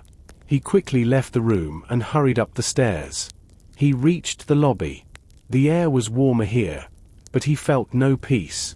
Through the large glass front doors, he saw a woman. She was not Elena or Sophie. She was an adult woman, perhaps in her 30s, with short brown hair. She wore a long beige coat and held a black leather bag. She looked at the building with a worried expression. She pushed the button for the intercom several times. Mark walked to the door and opened it. The woman looked at him. Her eyes were red, as if she was not sleeping well. "Hello," she said. "I'm looking for Sophie from apartment 4C. Do you know her?" "She is not answering her phone." Mark felt a spark of hope. This was a friend of Sophie. "I am Mark," he said. "I live across the hall from her. But Sophie is not here right now. I have not seen her for 2 days. I am very worried about her." The woman's face fell. She stepped into the lobby and looked around nervously. "My name is Julia. I am Sophie's best friend. She called me 3 nights ago. She was crying. She said she saw something she was not supposed to see in the basement. She said the building manager was acting strange." Mark looked around the lobby. He remembered the hidden cameras in the fire extinguishers. "Come with me," he whispered. "It is not safe to talk here. We are being watched." They walked to a quiet corner behind a large green plant. Julia continued in a low voice. "Sophie told me she was in trouble. She said this building has a dark secret. She was going to leave and stay at my house, but she wanted to find proof first. She said she found a hidden room near the elevator shaft." "I found a hidden room in the basement," Mark said. "But Sophie is gone. Her mail is on the floor and there is a thread from her coat in the door. I think someone took her." Julia grabbed Mark's arm. Her hand was cold and shaking. "We have to find her, Mark. Sophie is not a person who just leaves her things. She was working on a story about the owner of this building. She told me he is a very dangerous man who uses old buildings to hide illegal things." Mark thought about the underneath note and the hidden compartment in the floorboards of apartment 4B. "We need to look inside her apartment," he said. "Maybe she left a clue for us." Julia nodded. She reached into her bag and pulled out a silver key. "I have a spare key. She gave it to me last year for emergencies. I think this is an emergency." Mark and Julia stood in the hallway. Julia held the key to Sophie's apartment, but Mark looked toward the door of apartment 4B. He saw the tall man and Elena walking toward the stairs. They were carrying a small, heavy metal box. They did not look back. Mark waited until he heard the heavy door to the stairwell close. "Wait here for a moment," Mark whispered to Julia. "Elena said she is an artist. I need to see what is really inside that room." He walked to Elena's door. To his surprise, it was not locked.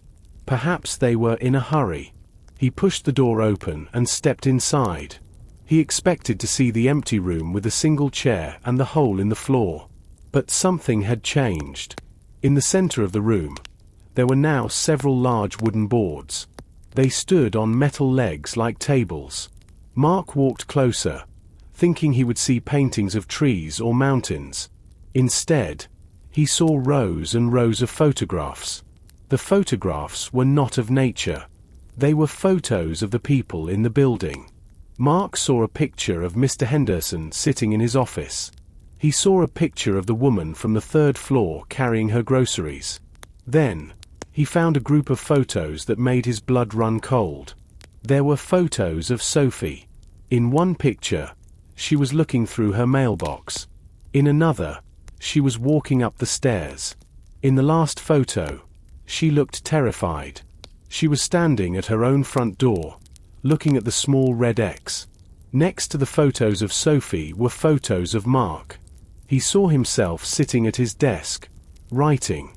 He saw himself looking through the peephole of his door.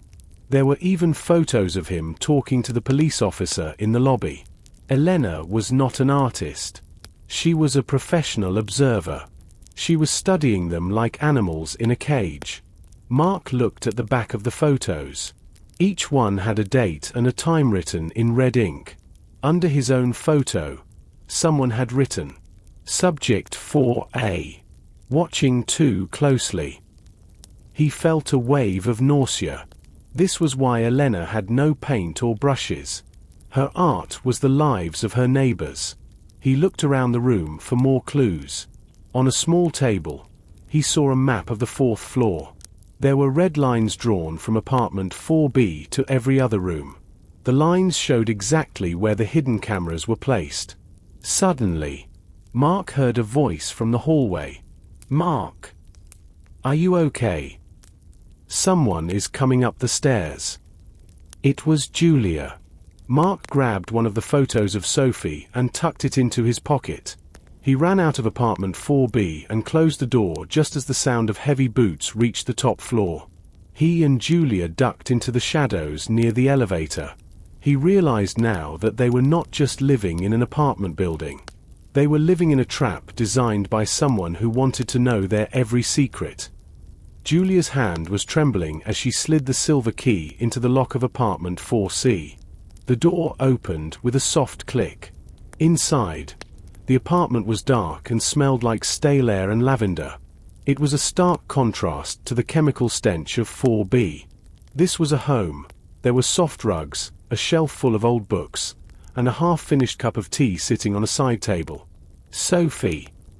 Julia called out softly, though she knew no one would answer. They stepped inside and Mark closed the door, locking it behind them. He felt a bit better being out of the hallway, but he knew the cameras were likely watching this room too. He looked at the ceiling corners but didn't see any obvious lenses. "We have to find where she kept her notes," Julia said, her voice frantic. She began opening drawers in the kitchen. "She told me she was tracking the delivery times. She said it was like a clock, every Tuesday and Thursday at midnight." Mark walked to the small desk near the window. It was neat and organized. He saw a laptop, but it was gone. Only the power cord remained on the floor. Whoever took Sophie had taken her computer, too. He looked at the floor plan of the apartment in his mind. Look for something hidden, Mark suggested. If she knew they were watching, she wouldn't leave her evidence on the desk. They searched the bedroom and the bathroom. Finally, Julia let out a small cry from the kitchen. She was holding a cereal box from the pantry. She reached inside and pulled out a small, leather-bound notebook wrapped in a plastic bag. She found it, Julia whispered. Mark joined her at the kitchen table. They opened the notebook. The pages were filled with Sophie's neat, tight handwriting. It was a logbook. She had recorded every person who entered apartment 4B for the last month. She had noted the license plate of the red van and the descriptions of the men in the black coats. On the very last page, the writing was messy, as if she had been in a great hurry. It was dated the night she disappeared. 11:45 p.m. The owner arrived. He didn't use the front door. He came up through the elevator shaft. They aren't moving furniture. They are moving gold. Old gold from the city's reserve, hidden under the building since the 1920s. Mr. Henderson knows. His help. The sentence ended in a long, jagged line across the page, as if the pen had been pulled away. Gold. Mark whispered. That's what's underneath. This building was built over an old vault. Suddenly, they heard a heavy thud from the hallway. It was followed by the sound of the elevator bell, a sound they hadn't heard in days. The elevator was working again, and it was stopping on the 4th floor. Mark grabbed Julia's hand. We can't stay here. If they find us with this notebook, we're next. He looked at the small window in Sophie's kitchen. It led to a narrow air shaft. It was small, but it was a way out. The sound of the elevator doors sliding open was like a thunderclap in the silent hallway. Mark didn't wait. He grabbed the small leather logbook and shoved it into his waistband. He lunged for the kitchen window. It was a small, square portal that looked out into the hollow center of the building. The air shaft. "Julia, go. Now!" Mark hissed. He pushed against the window frame. It was stuck with years of old paint and grime. He used all his strength, his muscles straining until the wood groaned and finally slid upward. A rush of cold, damp air hit his face. The air shaft was a vertical tunnel of brick and shadow, stretching from the basement to the sky. Julia didn't hesitate. She scrambled onto the kitchen counter and squeezed her shoulders through the opening. Mark heard the front door of apartment 4C rattle. Someone was using a key, the master key. The locks turned. 1, 2, 3. "Hurry!" Mark whispered, giving Julia a boost. She disappeared into the darkness of the shaft, her hands finding the cold metal of a maintenance ladder bolted to the bricks. Mark scrambled up behind her just as the apartment door swung open. From his position halfway out the window, he risked a look back. A man entered. He wasn't the tall man or the one in the grey suit. He was shorter, wearing a black turtleneck and carrying a silenced pistol. He moved with a terrifying, quiet efficiency. Mark pulled his legs through and shut the window as gently as he could. He was now clinging to the ladder in the freezing dark. Below him, the shaft was a bottomless pit. Above, a square of grey light marked the roof. "Down!" Mark mouthed to Julia. "We have to go down." They climbed in absolute silence, their hands stinging from the rusted rungs. As they passed the third floor, Mark noticed a small ventilation grate. He stopped and peered through the slats. He was looking directly into the elevator shaft. But the elevator wasn't there. Instead, the car was suspended at the fourth floor, and the space beneath it was occupied by a sophisticated pulley system. He saw the owner standing on a temporary platform. He was an older man with silver hair and a sharp, expensive suit that looked out of place in the dusty shaft. "Is the cargo secure?" the owner asked. His voice echoed up the tunnel.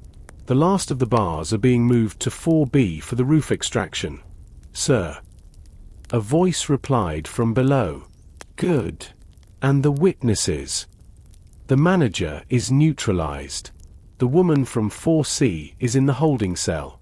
We are moving in on 4A now." Mark's heart nearly stopped.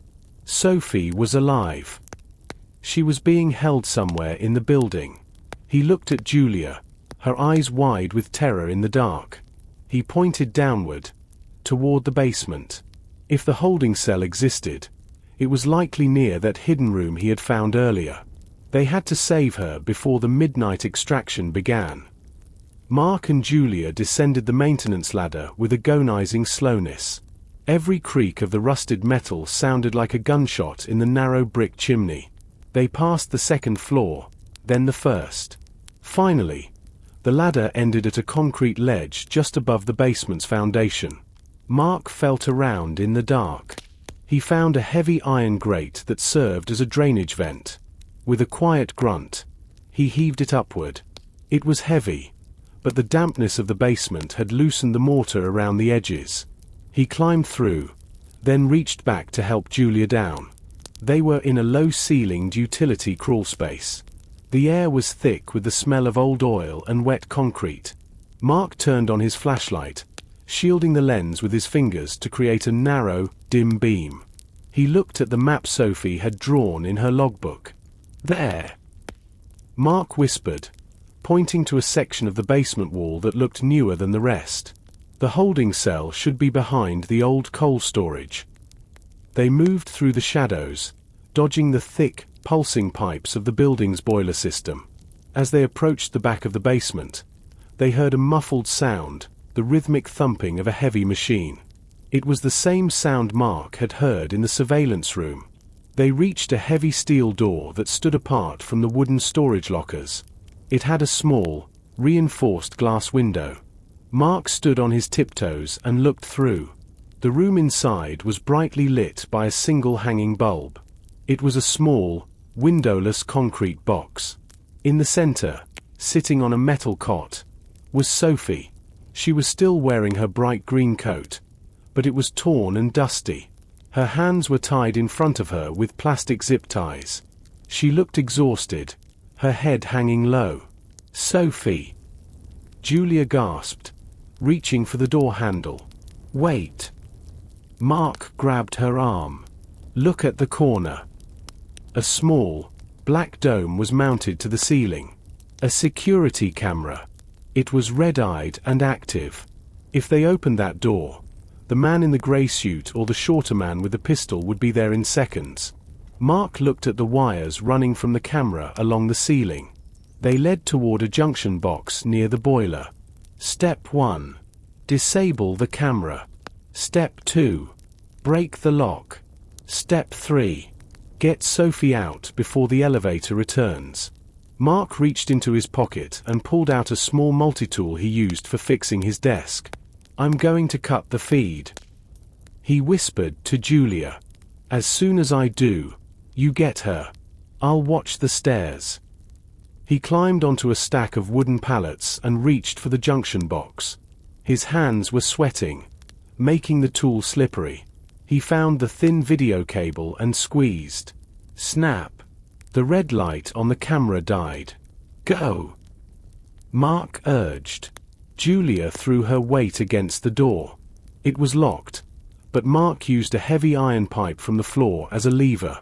With a loud crack, the bolt snapped. They burst into the room. Sophie looked up, her eyes wide with sudden, desperate hope. "Mark!" "Julia!" Her voice was a raspy sob. "We're here, Sophie!" Julia cried, fumbling to cut the zip ties. "We're getting you out of this nightmare." But as the ties fell away, a cold, synthetic voice boomed from a speaker in the wall. "You really should have stayed in your room, Mr. Miller. The owner does not like loose ends." The speaker on the wall crackled with a cold, static-filled life. Sophie huddled between Mark and Julia, her breath hitching in her throat. The small concrete room felt less like a rescue site and more like a trap. "I must admit, Mark," the voice continued, "your curiosity is far more persistent than your writing career suggested. And Julia, a loyal friend. It's a shame loyalty is so rarely rewarded in this economy. Where is Mr. Henderson?" Mark shouted at the ceiling, his voice echoing off the damp concrete. A dry, thin chuckle came through the speaker. "The manager is currently resting. He lived a life of quiet desperation. I've merely given him a permanent vacation from his responsibilities. Now, let's talk about the logbook. I believe you have something that belongs to my organization." "We're not giving you anything," Julia yelled, her grip tightening on Sophie's hand. "A brave sentiment. But look at the monitor on the wall.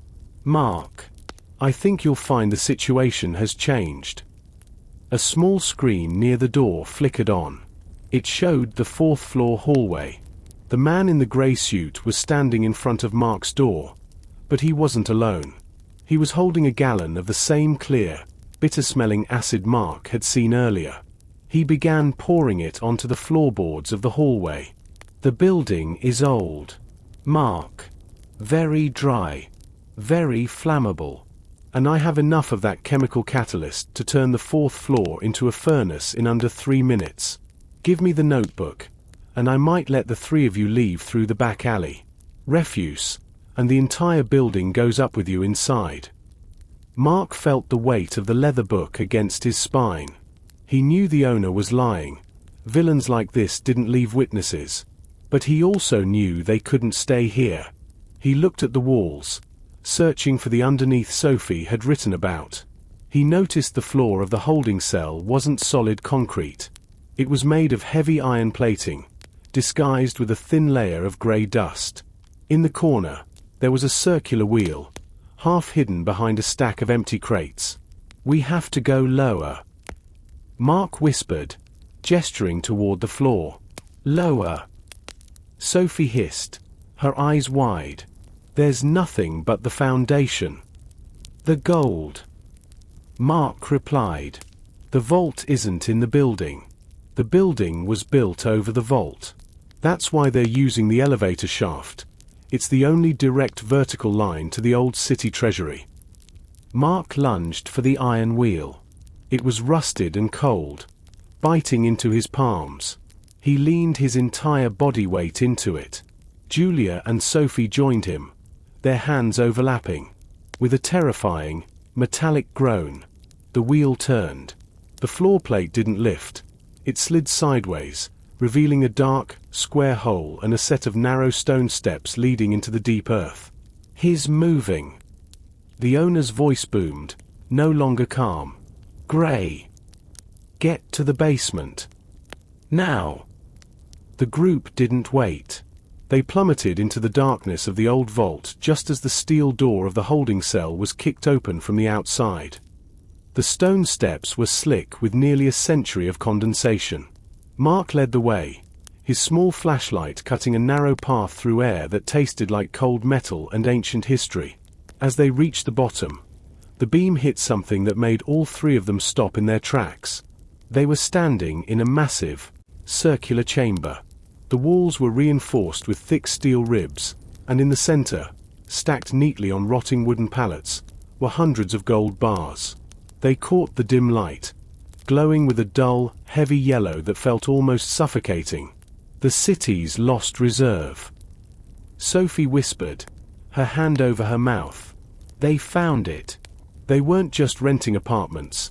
They were mining the building. But there was no time to marvel. Above them, the heavy iron hatch slammed against the floor. The beam of a much more powerful flashlight swept down the stairs. They're in the vault. A voice yelled, the man in the gray suit. Seal the exit. Don't let them reach the tunnel. Mark spun around, his light frantic. Tunnel.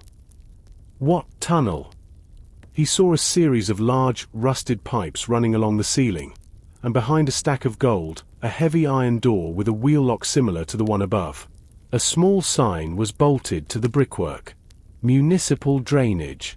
1924. That's our way out.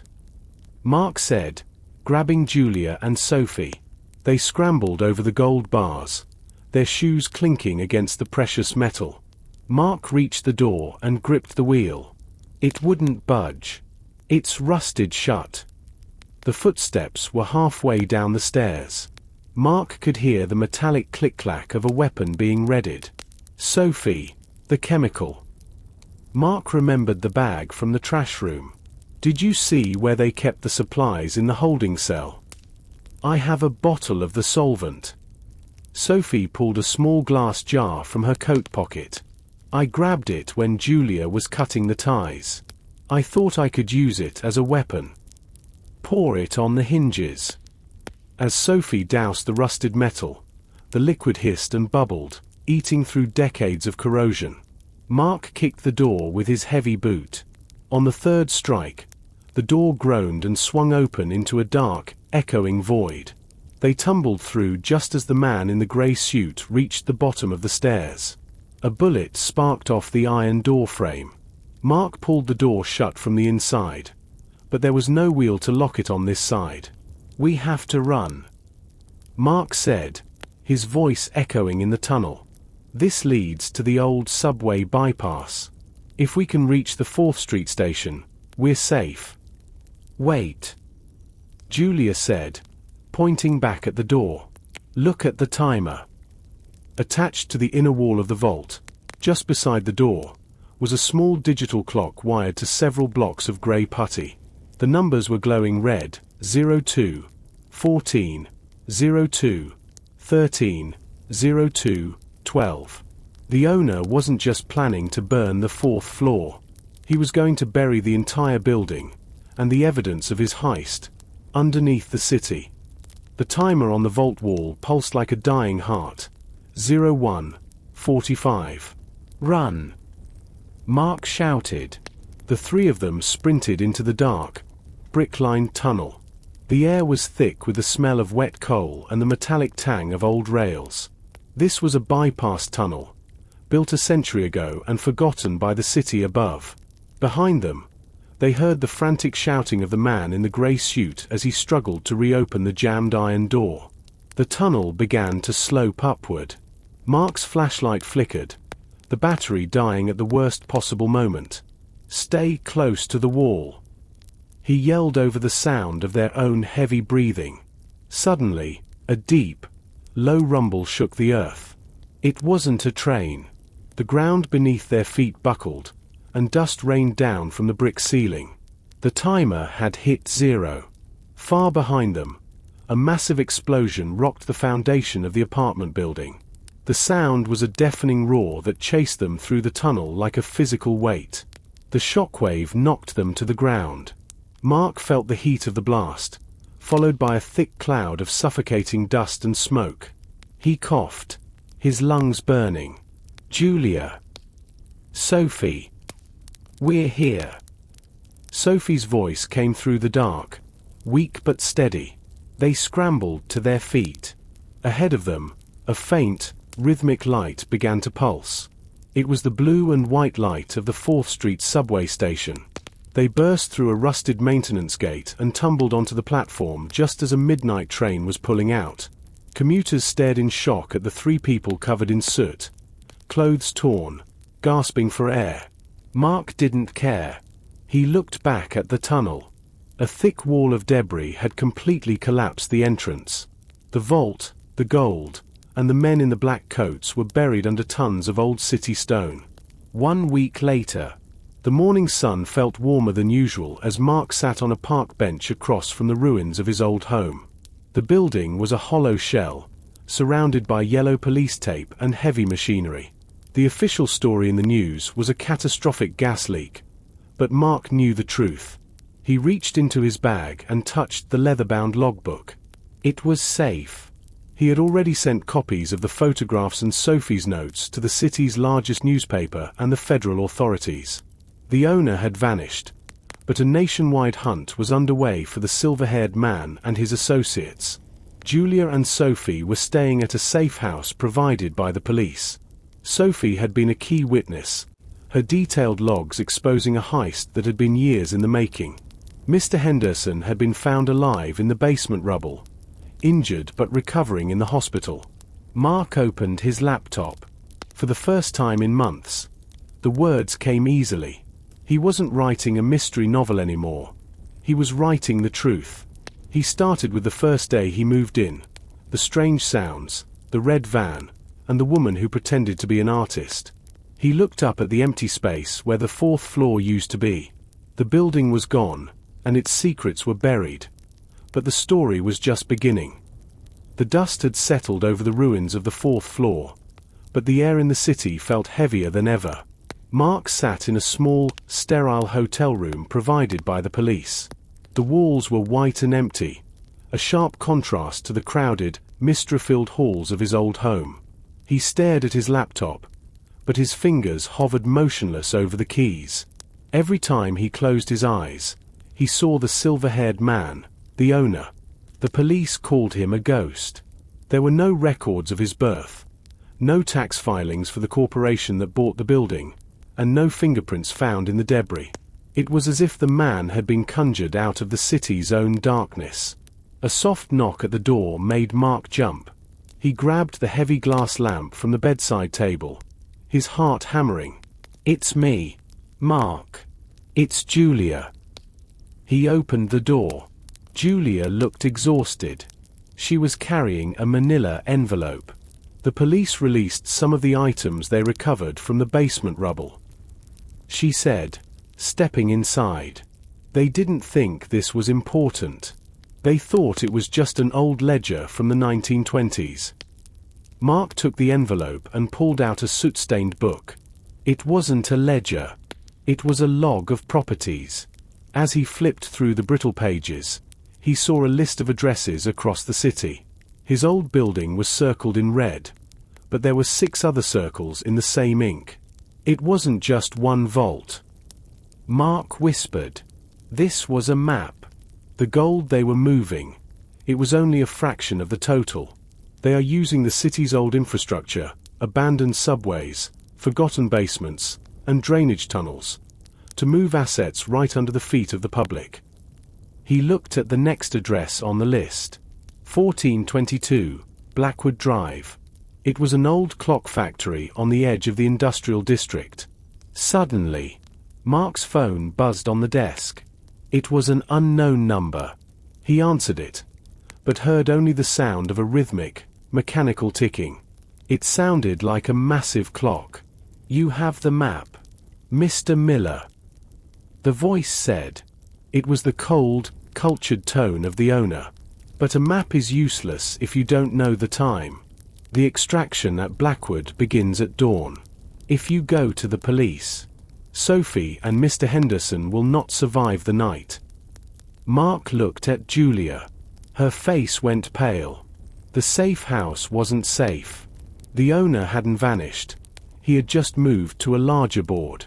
Mark realized that his role as a witness was over. To save his friends, he had to become a player in the owner's game. He grabbed his coat and the ledger. The story was moving out of the apartment and into the heart of the city's secrets. The industrial district was a maze of rusted iron and cracked asphalt. Mark and Julia arrived at 1422, Blackwood Drive, just as the sky was turning a bruised shade of purple. The clock factory was a massive, 5-story brick beast with broken windows that looked like hollow eyes. "We shouldn't be here without backup," Julia whispered, her eyes darting to the shadows. "We don't have a choice." Mark replied, "If the owner knows we have the ledger, he's waiting for us. If we call the police, he kills Sophie." They found a side entrance, a heavy steel door that had been left slightly ajar. Inside, the factory was filled with the skeletons of giant machines. Massive brass gears, some the size of car tires, lay scattered across the floor.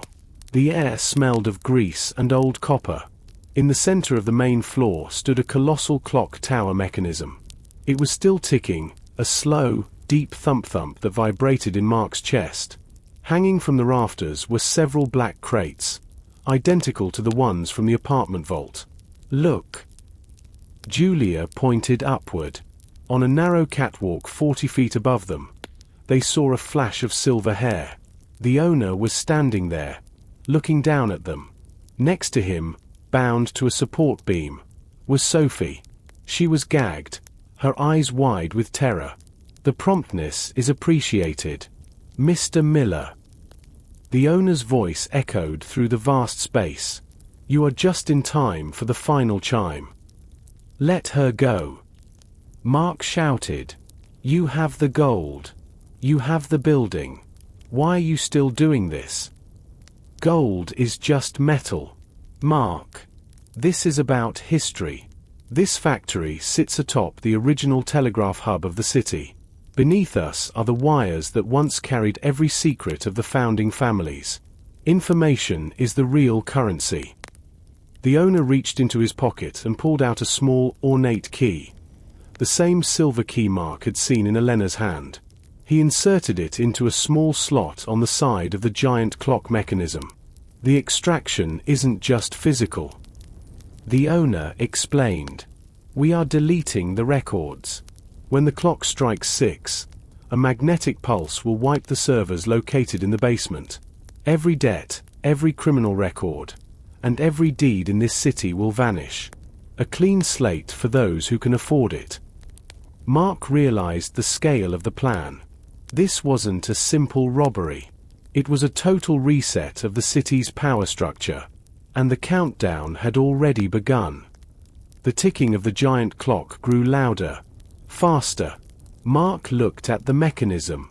Thousands of brass teeth were grinding together, powered by a massive weight that was slowly dropping toward the floor. "Julia, find the basement entrance," Mark hissed. "If you can find the servers, you might be able to shield them. I'm going up for Sophie." "Mark, he has a gun. He won't shoot me yet. He wants me to watch." Mark began to climb the rusted iron stairs that spiraled up the side of the factory wall. Each step groaned under his weight. On the catwalk, the owner watched him with a detached, scholarly interest. "You're a romantic, Mark," the owner said as Mark reached the level of the catwalk. "You think the truth matters. But look at this city. It is built on lies. The gold in that vault was stolen 100 years ago by the very men who built the police station. I am simply returning it to the shadows where it belongs." Mark reached the catwalk, his breath coming in ragged gasps. He was 20 feet away from the owner. Between them sat the massive swinging pendulum of the clock, a heavy brass disc that sliced through the air with every tick. "Sophie!" Mark called out. She struggled against her ropes, her eyes pleading. The owner raised a small, sleek pistol. "The ledger, Mark. Toss it into the gears, and I will let the girl walk. If the records survive, I have no reason to be merciful." Mark looked at the book in his hand. It contained the map of the Shadow Network, the only evidence that could stop the owner's organization. If he destroyed it, he saved Sophie, but he allowed a criminal empire to rule the city from the shadows. The clock hit 5:58 am. The grinding of the gears reached a screaming pitch. Below them, Julia had disappeared into the basement. But Mark heard a sudden shout and the sound of a struggle. The man in the grey suit had survived the explosion. "Decide, writer," the owner said, his finger tightening on the trigger. "Does the hero save the girl, or does he save the world?" Mark looked at the swinging pendulum. He noticed that the pivot point was held by a single, large bolt that had been loosened by years of vibration. He didn't look at the owner. He looked at the heavy iron pipe he had carried from the basement. "I'm not a hero," Mark said. "I'm an editor, and I'm cutting this scene." Instead of tossing the ledger, Mark lunged forward and jammed the iron pipe directly into the main drive gear of the clock. The sound was like a giant's teeth shattering. When Mark jammed the iron pipe into the primary drive gear, the entire factory seemed to scream.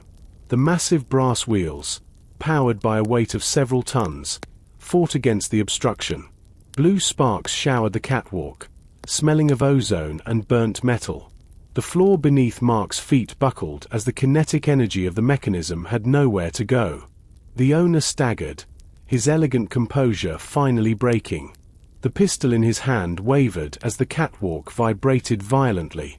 "You fool!" he roared over the mechanical din. "You haven't stopped it. You've only made it unstable. The pulse will trigger prematurely and at 10 times the intensity." Mark didn't care about the physics of magnetic pulses. He scrambled towards Sophie, who was tied to the vibrating support beam. The pendulum, now swinging erratically, sliced through the air just inches from his head.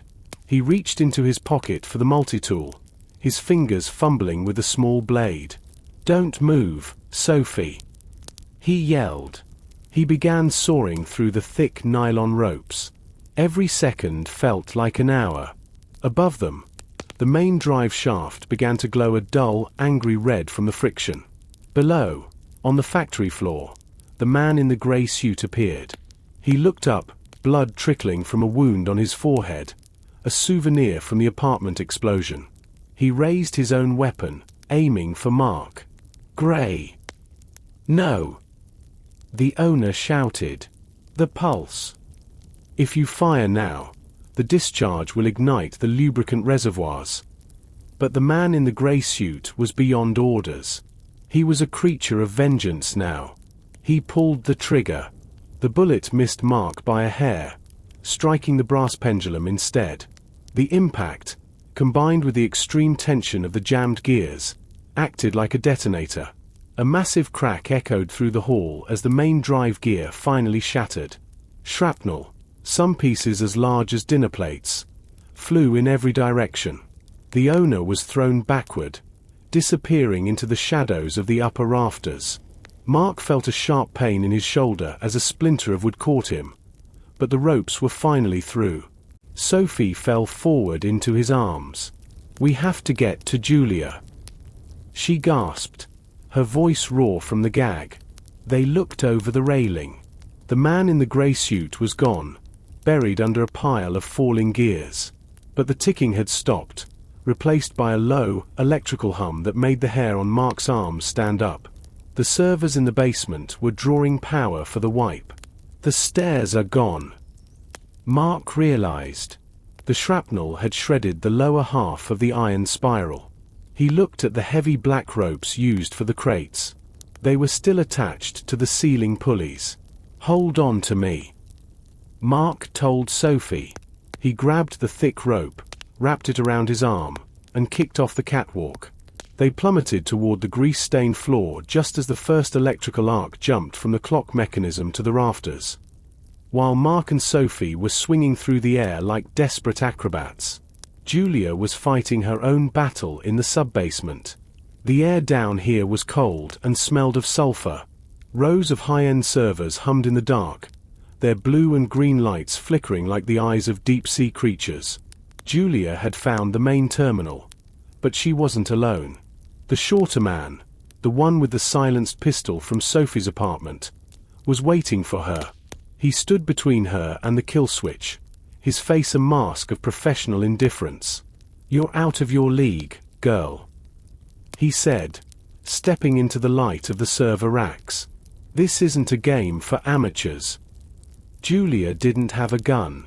She didn't have an iron pipe. But she had something the Shadow Network always underestimated. She knew this city. Before she was Sophie's friend, she had been a city architect. She knew that these old factories weren't just buildings. They were ecosystems. "I don't need to beat you," Julia said, her voice steady despite the trembling in her hands. "I just need to change the environment." She reached behind her and grabbed the handle of a heavy industrial valve. It was the high-pressure steam line for the factory's old heating system. With a grunt of effort, she spun it. A jet of scalding white steam erupted from a rusted joint directly behind the man.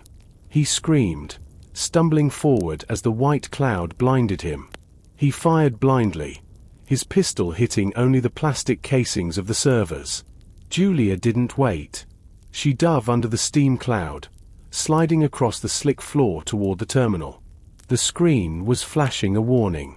Magnetic induction load. 92%. She began typing frantically. She wasn't trying to stop the wipe. The owner was right. It was too late for that. Instead, she was trying to redirect the data. If she couldn't stop the deletion, she could at least copy the encrypted files to a remote cloud server before the pulse destroyed the hardware.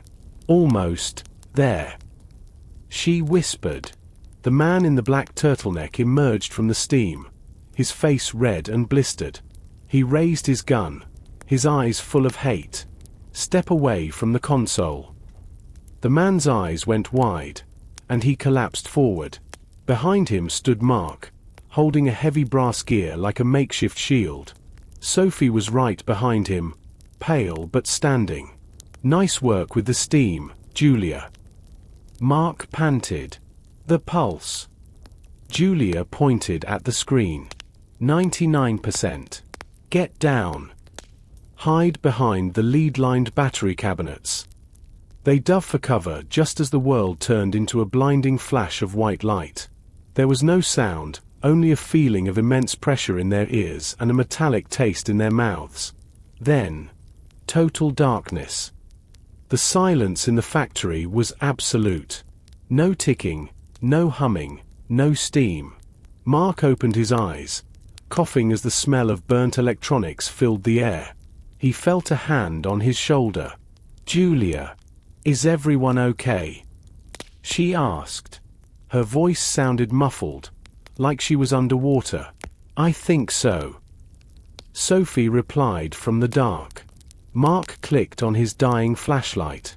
The server room was a graveyard of melted plastic and scorched metal. The clean slate had happened. "Did it work?" Mark asked, looking at the dead consoles. "Did he wipe the city?" Julia sat up, a bruised but triumphant smile on her face. She held up a small, high-capacity thumb drive. The pulse destroyed the servers, but I initiated a burst upload 3 seconds before the peak. The owner thinks he's erased the past, but I just sent the Shadow Network's entire ledger to an anonymous Dropbox at the Federal Bureau of Investigation. But wait, Sophie said, pointing to the spot where the man in the turtleneck had fallen. The floor was empty. He's gone. And the owner, we never saw him come down. They hurried back up to the factory floor. The first light of dawn was filtering through the broken windows. The clock mechanism was a heap of scrap metal. There was no sign of the silver-haired man or his associates. They had vanished into the morning fog, leaving behind only the wreckage of their plan. Mark pulled the soot-stained ledger from his coat. It was singed, but the red circles were still visible. He looked at the next address on the list. Circle 1. The apartment. The vault. Destroyed. Circle 2. The clock factory. The servers. Neutralized. Circle 3. The St. Jude's orphanage. Old wing. St. Jude's. Julia whispered. That's in the North End. It was shut down 20 years ago. The owner said gold was just metal. Mark remembered. He said information was the real currency. If he's targeting an old orphanage, it's not for money. It's for people. Mark looked at his 2 friends. They were tired, hurt, and hunted, but they were also the only ones who knew the shape of the monster they were fighting. We can't go to the police yet, Mark said. The owner said he had friends there. If we hand over the drive now, it might disappear before anyone reads it. We need more proof. We need to know what's at St. Jude's. He looked at the ledger one last time. Under the address for the orphanage, there was a single word written in a different handwriting, a delicate, feminine script. The nursery. The North End was a skeletal landscape of rusted iron and crumbling brick. St. Jude's orphanage stood on a jagged cliff overlooking the black waters of the harbour, a Gothic nightmare of sharp gables and boarded windows. It had been closed for decades, officially condemned after a series of structural failures. Yet as Mark, Julia, and Sophie approached, the building felt far from empty. The ledger says, "The nursery." Mark whispered, his breath visible in the biting coastal air. He checked his flashlight. The batteries were fresh, but the beam felt small against the oppressive bulk of the orphanage.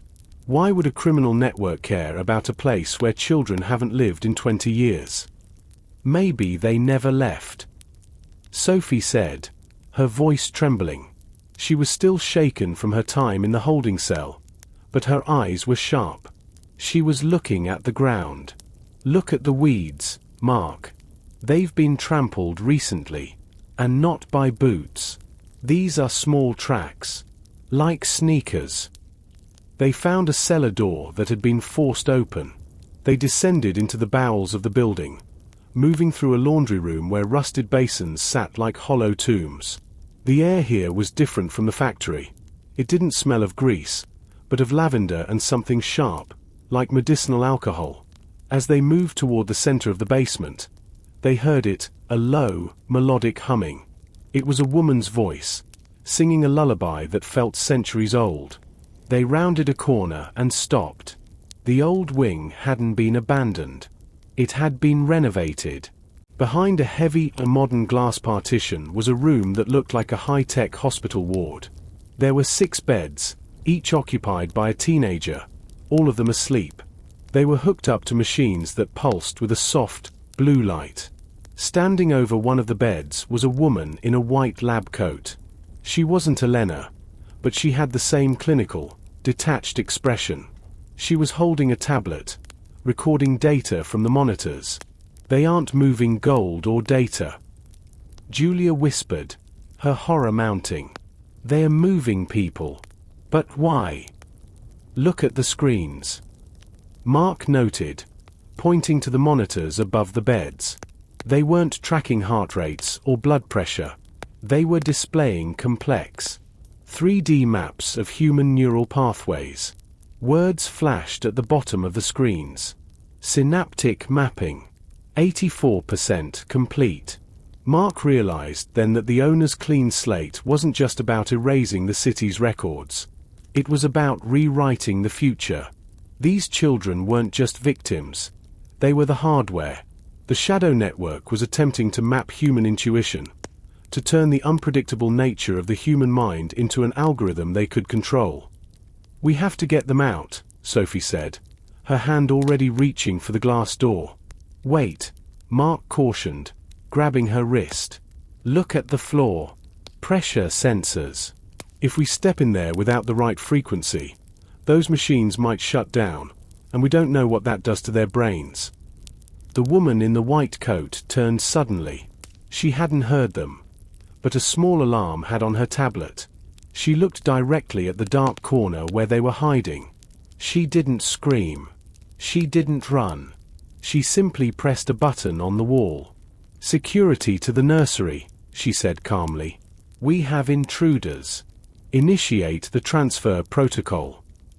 "Transfer?" Julia asked. "Transfer to where?" "To the harbor." A voice boomed from the shadows behind them. It was the man in the blue jacket, the tall man from apartment 4B. He was holding a heavy tranquilizer rifle. "The owner doesn't like to leave his most valuable assets behind. These children represent the next 100 years of market prediction. You're looking at the world's first organic supercomputers." The tall man stepped into the light. He looked tired, his jacket torn from the factory explosion. But his aim was steady. The gold was a distraction. The data wipe was a diversion. This is the real prize. Mark looked at the kids in the beds. They were just pawns to these people. "You're stealing their lives," Mark said, moving slowly, trying to draw the man's attention away from Julia, who was reaching into her bag for the thumb drive. "We're optimizing them," the man replied. "The world is too chaotic. Mark, people like you make too many mistakes. We're building a system that doesn't feel fear or guilt. Now, give me the ledger and the drive, or I'll see how your neural pathways react to a high-voltage sedative." Suddenly, the humming woman in the white coat spoke. "Wait. Look at the Subject 4 monitor." One of the teenagers, a girl with short, dark hair, was waking up. But she wasn't groggy. Her eyes were wide and glowing with a faint, unnatural blue light. She sat up, the wires pulling taut against her temples. She didn't look at the doctors or the gunman. She looked directly at Mark. "The writer," the girl said, her voice sounding like several voices layered together. "You found the thread. But the knot is bigger than the building." The tall man froze. He looked at the girl on the bed with a mixture of awe and terror. "Subject 4. She shouldn't be conscious. The sedative levels are at maximum." The girl swung her legs over the side of the bed. The blue light in her eyes pulsed in time with the machines. "The sedative is for the mind," she said. "But the network is for the soul. I can see you. Mark Miller. I can see the story you're trying to write. You think there's an ending. But there are only cycles." The woman in the lab coat hurried toward her. "Get back in the bed. Maya. The mapping isn't stable." Maya, the girl, simply waved her hand. The glass partition didn't break. It rippled. The electronic locks on the nursery door clicked open simultaneously. The lights in the hallway began to flicker in a rhythmic pattern.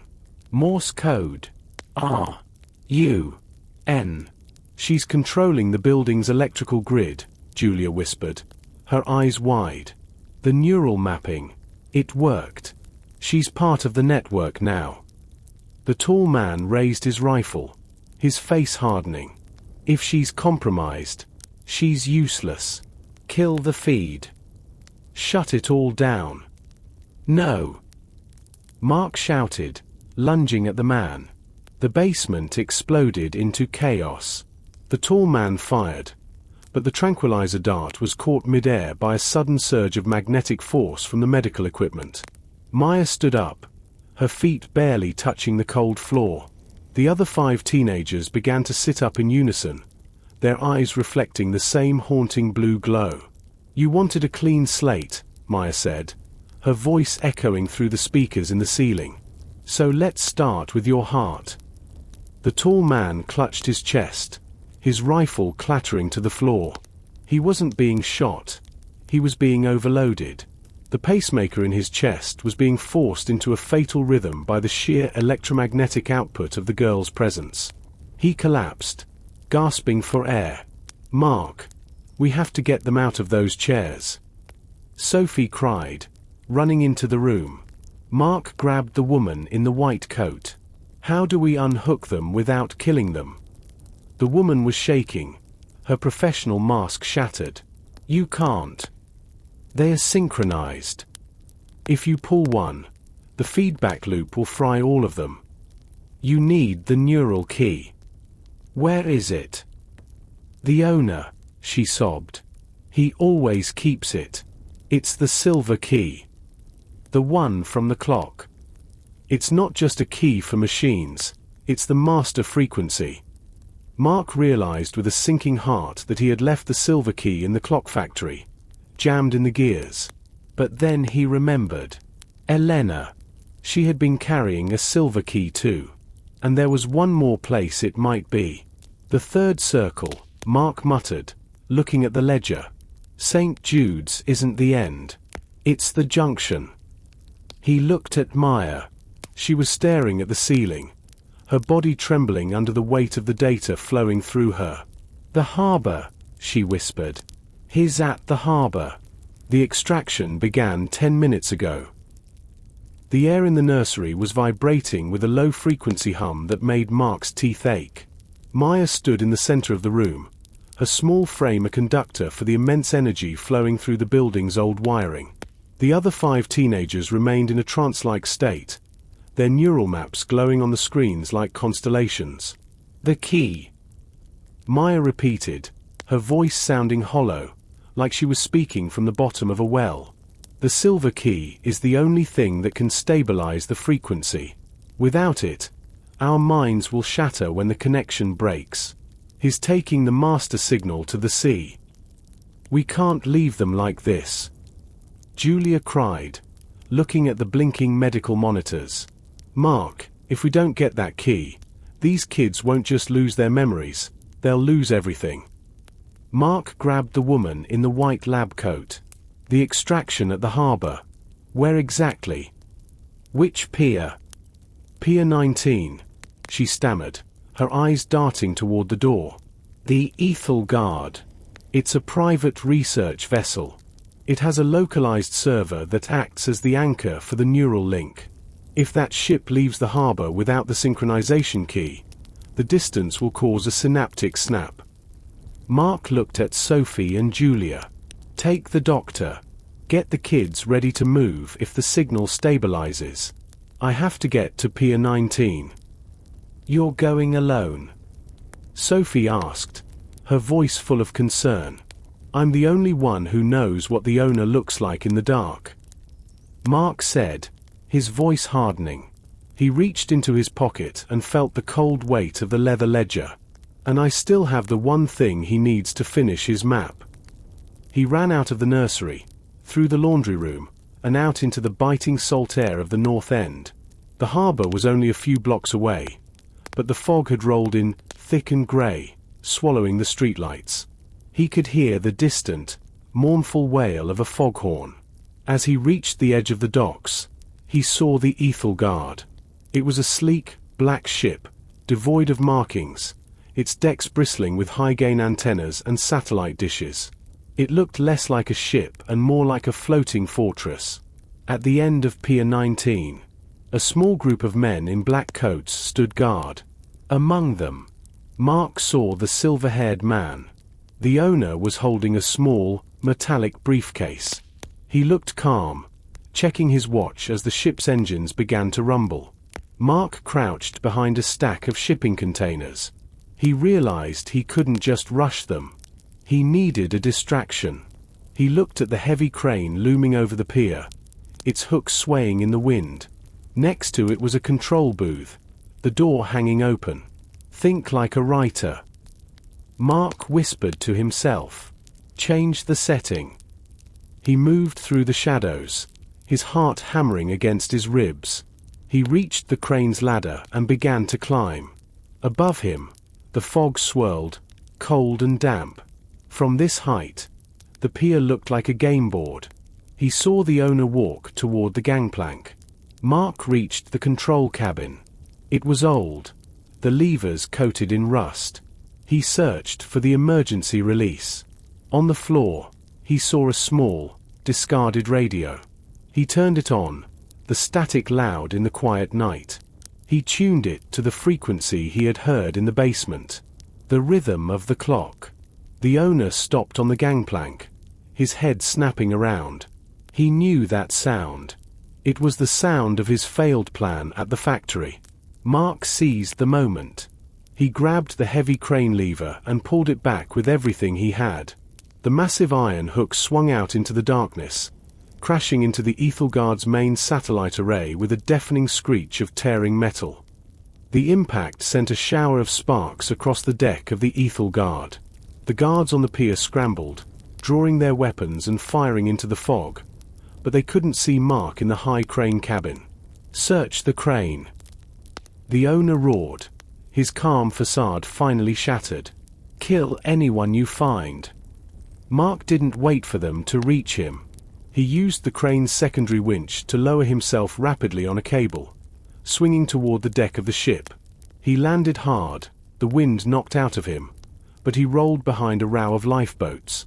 The ship was a hive of activity. Technicians were frantically checking the damaged equipment. Mark crawled toward the bridge, following the sound of the owner's voice. Is the link stable? The owner was asking a man at a computer terminal inside the bridge. No, sir. The satellite array was the primary uplink. We're losing the signal to the nursery. If we don't stabilize the local server with the silver key, the data will be corrupted. Do it now. The owner opened the briefcase. Inside, nestled in velvet, was the silver key. It wasn't just a key, it was a sophisticated piece of hardware, glowing with a soft, pulsing light that matched the blue in Maya's eyes. Mark saw his chance. He stood up and smashed the glass door of the bridge with a fire extinguisher. The guards inside turned, but Mark was faster. He lunged for the briefcase, his fingers brushing the cold metal of the key. Miller. The owner hissed, reaching for a weapon inside his coat. Mark didn't go for a gun. He grabbed the silver key and dove back out onto the deck.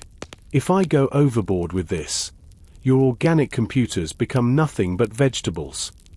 Mark shouted, standing at the rail. The owner stopped. His eyes were full of a murderous cold. You don't understand what you're holding. Mark. That key is the only thing keeping those children's minds from unraveling. If you throw it, you aren't a hero. You're a murderer. Mark looked at the key. He could feel a faint vibration in the metal, a resonance that seemed to echo his own heartbeat. He thought about Maya. He thought about the thread in Sophie's door. The owner was right. This wasn't just about stopping a villain. It was about saving the victims. Then let them go. Mark said, call off your men at the orphanage. Give me the frequency to unlock the nursery beds. I can't do that. The owner replied, stepping closer. The process is automatic. The only way to stop it is to insert that key into the bridge console and initiate the release command. But doing so will also upload the entire Shadow Network directory to every law enforcement agency in the hemisphere. You're asking me to hand you my life's work. I'm asking you to pay for it. Mark said. Suddenly, the ship lurched. The crane hook, still tangled in the antennas, pulled the Ethelgard toward the dock. A secondary explosion rocked the engine room. The owner lost his balance, and the silver key slipped from Mark's grasp, sliding across the wet deck toward the scuppers. The silver key hit the metal deck and slid toward the edge of the ship. Mark and the owner both lunged for it, their hands scraping against the cold, wet steel. Mark was faster. He pinned the key under his palm just as the ship groaned and tilted further. "Give it to me," the owner snarled, throwing his weight against Mark. They tumbled across the deck, a desperate scramble of limbs and shadows. The owner was surprisingly strong, his movements precise and practiced. He grabbed Mark's wrist, twisting it until Mark cried out in pain. The key skittered away again, stopping near a pile of heavy chains. Above them, the fog was beginning to glow. It wasn't the sun. It was the electromagnetic discharge from the damaged equipment. The air tasted of ozone, and Mark could feel the hair on his arms standing up. "The feedback!" the owner yelled, looking up at the sparking antennas. "It's starting." Back at St. Jude's, Mark knew the children were feeling the same surge. He had to act. He kicked the owner in the chest, creating just enough space to grab the key once more. He didn't run for the bridge this time. He looked at the satellite dish hanging precariously from the crane hook. If he couldn't use the bridge console, he had to manually bridge the connection. He remembered Julia talking about changing the environment. Mark scrambled up the mast, the silver key clenched in his teeth. The metal was slick, and the ship was shaking violently as the engines began to fail. He reached the damaged satellite array. "Mark! Don't!" the owner shouted from the deck below. "The voltage will kill you." Mark didn't listen. He saw the primary data port on the back of the dish. It was scorched, but the interface was still intact. He shoved the silver key into the port. The world exploded into blue light. Mark felt a massive surge of energy rip through his body. It wasn't like a normal electric shock. It was a flood of information. For a split second, he saw what Maya saw. He saw the city as a web of glowing lines. He saw the apartment building, the factory, and the orphanage. He saw the faces of the 6 children, their fear turning into peace as the release command flooded the network. He felt the connection snap. The blue light faded, and the heavy vibration in the air vanished. The silver key, now drained of its glow, fell from the port and vanished into the black waters of the harbor. Mark fell from the mast, hitting the deck. His vision was swimming, his skin tingling with the aftershocks of the discharge. He looked up and saw the owner standing over him. The man looked defeated, his expensive suit ruined, his eyes hollow. "You destroyed it," the owner whispered. 100 years of planning, gone. It wasn't yours to build. Mark wheezed. The sound of sirens began to fill the air. Real sirens this time. Police boats were emerging from the fog, their blue and red lights reflecting off the water. The Shadow Network's data was already hitting the servers at the FBI. The clean slate had been reversed. The owner looked at the approaching boats, then at the dark water where the key had fallen. He didn't run. He sat down on a crate and put his head in his hands. Mark pulled his phone from his pocket.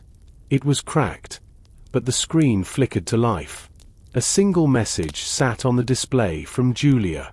"They are awake. They are okay." Mark let out a long, shaky breath and closed his eyes.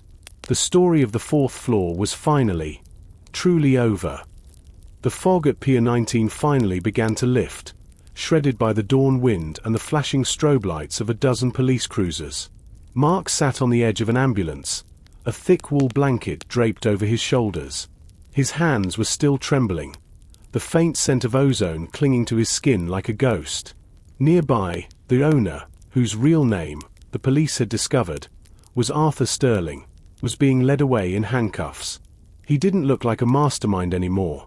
He looked like a tired old man whose life's work had just sunk into the harbor. He didn't look at Mark. He didn't look at the ship. He looked only at the ground. "You're a lucky man, Mr. Miller," a detective said, handing Mark a cup of lukewarm coffee. "That discharge should have stopped your heart. The doctors at the scene say they've never seen anything like it. Your vitals are perfect, but your neural activity is, let's just say, very active." Mark nodded silently, sipping the coffee. He didn't tell the detective that he could still feel the city. It wasn't a vision, exactly, but a sense of spatial awareness. He knew where the sirens were coming from before he heard them. He could feel the hum of the power lines under the street. The silver key hadn't just saved the children. It had left a residue of the network inside him. A black SUV pulled up to the pier, and Julia and Sophie jumped out. They ran toward Mark, their faces a mixture of relief and exhaustion. "They are safe, Mark," Sophie cried, throwing her arms around him. The kids at St. Jude's, the blue light faded, and they just woke up. They remember everything. Their families, their names. It's a miracle. It wasn't a miracle, Julia added, her eyes fixed on the sinking Ethel guard. It was a manual override. The data drive I sent to the FBI is already causing chaos. Half the city council and 3 bank directors have been called in for questioning. The shadow network is unraveling. But as Mark looked at the calm, black water where the key had fallen, he felt a sudden chill. "It's not over, is it?" he asked softly. Julia looked at him, her smile fading. "The police found something at the orphanage after you left. In the woman's office, the doctor. There was a ledger, similar to yours. But it wasn't about properties or vaults." She handed Mark a tablet. On the screen was a scanned page of a document titled Project Rebirth. Phase 2. There were dozens of names, listed by city. Sterling was just the director for this sector. Julia said, "The network is global. And they aren't just looking for gold or data anymore. They're looking for the people who survived the synchronization. People like the children. And people like you." 2 days later, Mark stood outside a high-security room at the Metropolitan Hospital. The hallway was silent, the air smelling of antiseptic and floor wax. Behind the glass sat Maya. She wasn't hooked up to machines anymore. She was wearing a simple hospital gown, staring out the window at the city skyline. She looked remarkably normal, except for her eyes. In the dim light of the room, they still held a faint, sapphire shimmer. Mark stepped inside. Maya didn't turn around, but she spoke before he could say a word. "The streetlights on 5th Avenue are flickering. Mark. 3 short, 1 long. Someone is trying to send a message." Mark froze. "How do you know that?" "You can't see 5th Avenue from here." "I don't see with my eyes," Maya said, finally turning to face him. She looked older than her 15 years. "I see with the grid. The silver key didn't just release us. It fused us. I can hear the city's thoughts. Mark. The emails, the phone calls, the silent alarms. It's so loud." Mark sat in the chair beside her bed. "The doctors say you're recovering. They think the effects will fade." Maya let out a small, sad laugh. "They want to believe that. It makes them feel safe. But you know the truth, don't you? You felt it on the mast. You're part of the thread now, too." Mark looked at his own hands. He had noticed it that morning, when he touched his laptop. He didn't need to type. The words appeared on the screen as fast as he could think them. He was an editor who had become the medium. "The shadow network. Sterling is in jail," Mark said, trying to offer comfort. "The police are hunting the rest." "Sterling was a gardener," Maya whispered, her eyes turning back to the window. "He was just tending the crop." The people who actually own the seeds, they are much further away. And they are angry. They lost their organic computers. But they found something better. They found 2 people who can bridge the gap without the machines. Who? Mark asked, though he already knew the answer. Us. Maya said. They are coming for the bridge. Mark. We have to disappear before they find the frequency. Suddenly, the lights in the hospital room dimmed. The electronic lock on the door made a soft, ominous click. The monitor beside Maya's bed began to display a single word, repeating over and over in a cold, digital font. Reconnect. Reconnect. Reconnect. Mark lunged for the door, but the handle wouldn't budge. The hospital's smart system had been overridden. Outside in the hallway, he could hear the heavy, rhythmic sound of boots. Not the police. These were the slow, deliberate steps of professionals. They are here. Maya said, her voice devoid of fear. She stood up, her bare feet hitting the cold tile. The grid belongs to them again. Sterling's arrest was the distraction. They let him fall so they could move the Phase 2 team into the city under the cover of the investigation. Mark looked around the room. There was no way out except the window, and they were on the 8th floor. He grabbed a heavy metal 4-pole, his knuckles white. I'm not letting them take you back. You can't fight them with iron. Mark.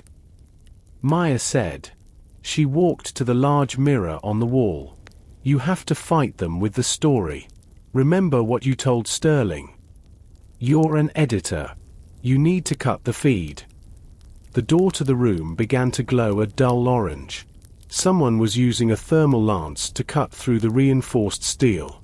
The smell of burning metal filled the small space. Mark, look at me. Maya commanded. She took his hand. As their skin touched, Mark felt a massive jolt. It wasn't painful this time. It was a clarity he had never experienced. He saw the hospital's security network as a literal map of glowing lines. He saw the 3 men in the hallway, wearing tactical gear, their faces hidden by high-tech visors. He saw the van waiting in the ambulance bay below. Don't just see it. Maya whispered. Rewrite it. Mark closed his eyes. He focused on the glowing lines of the door lock. In his mind, he didn't see a mechanical bolt. He saw a line of code.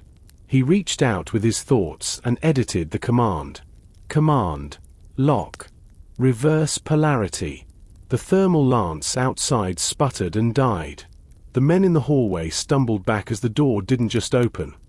It exploded outward with a burst of static electricity, knocking them to the floor. Again. Maya urged. The elevator. Mark focused on the elevator shaft. He felt the car rising, filled with more tactical teams. He visualized the cable breaks. Command. Brakes. Engage. Floor. Basement. He heard the distant screech of metal as the elevator was forced down, away from their floor. He felt a surge of power, a heady, dangerous rush of control. But as he looked in the mirror, he saw his own reflection. His eyes were no longer brown. They were pulsing with a cold, electric blue. We have to go. Mark said, his voice sounding deeper, layered. Now. He grabbed the 4-pole and smashed the window. The cold night air rushed in. He looked at the narrow stone ledge that ran along the side of the building. In the distance, he could see the ruins of the apartment building on the 4th floor. It felt like a lifetime ago. Where do we go? Mark asked. Maya looked at the city, the lights of millions of people flickering below them. To the only place they can't track us. To the gaps in the story. They stepped out onto the ledge, 2 ghosts in a city of light, as the sirens began to wail once more. The ledge was narrow, slick with the condensation of a humid city night. Mark led the way, his back pressed against the cold hospital brick. Below him, The city was a chaotic tapestry of light and sound, but it no longer felt like a random jumble. To Mark's eyes, the streetlights were nodes, the traffic lights were rhythmic pulses, the cell towers were beacons of invisible energy. "Don't look down," Mark whispered, though he knew Maya wasn't looking at the ground. She was looking at the air. "There's a gap," she said, pointing toward a dark alleyway between the hospital and a shuttered warehouse. "The surveillance cameras overlap there, but the refresh rate is staggered. Every 1.4 seconds. There's a window of 0.2 seconds where the data stream is blind. If we move with the rhythm, we aren't there." They descended the fire escape at the end of the ledge, moving with a strange, syncopated grace. Mark felt the click of the cameras in his teeth, a tiny spark of static every time a lens swept past them. He adjusted their pace, acting as a human shield for the data gaps. They reached the street level and vanished into the shadows of the warehouse district. Mark's head was thumping. The noise of the city was becoming a roar. He could hear 1,000 conversations, see 1,000,000 digital transactions, and feel the weight of every secret stored in the local servers. It was too much for a human brain designed for prose and quiet coffee shops. "We need a Faraday cage," Mark gasped, leaning against a rusted dumpster. "Somewhere the signal can't reach. My head is going to explode." "The old subway tunnels," Maya suggested. "Not the ones Sterling used. The original 1890s lines.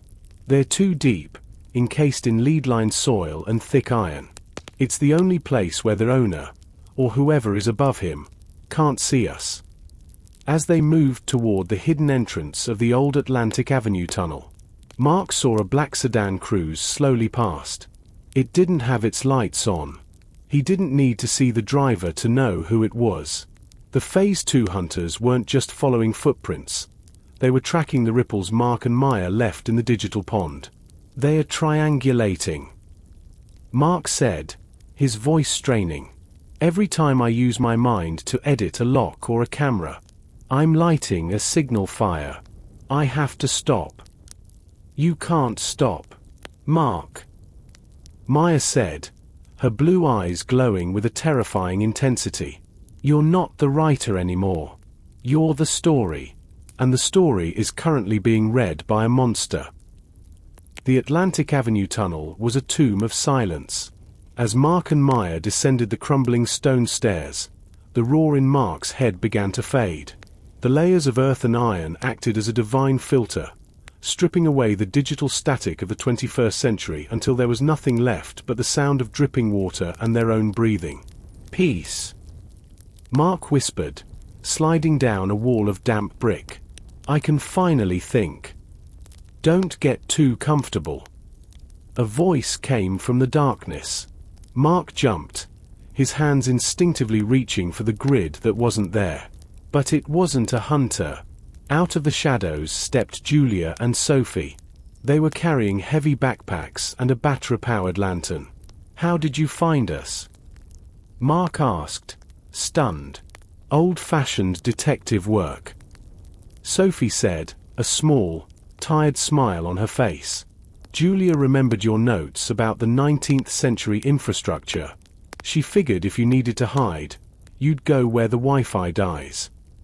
"We brought supplies," Julia said, opening a pack to reveal water, protein bars, and a strange-looking device made of copper mesh and wires. "And we brought this. It's a localized jammer. If we have to move, this will create a 10-foot dead zone around us.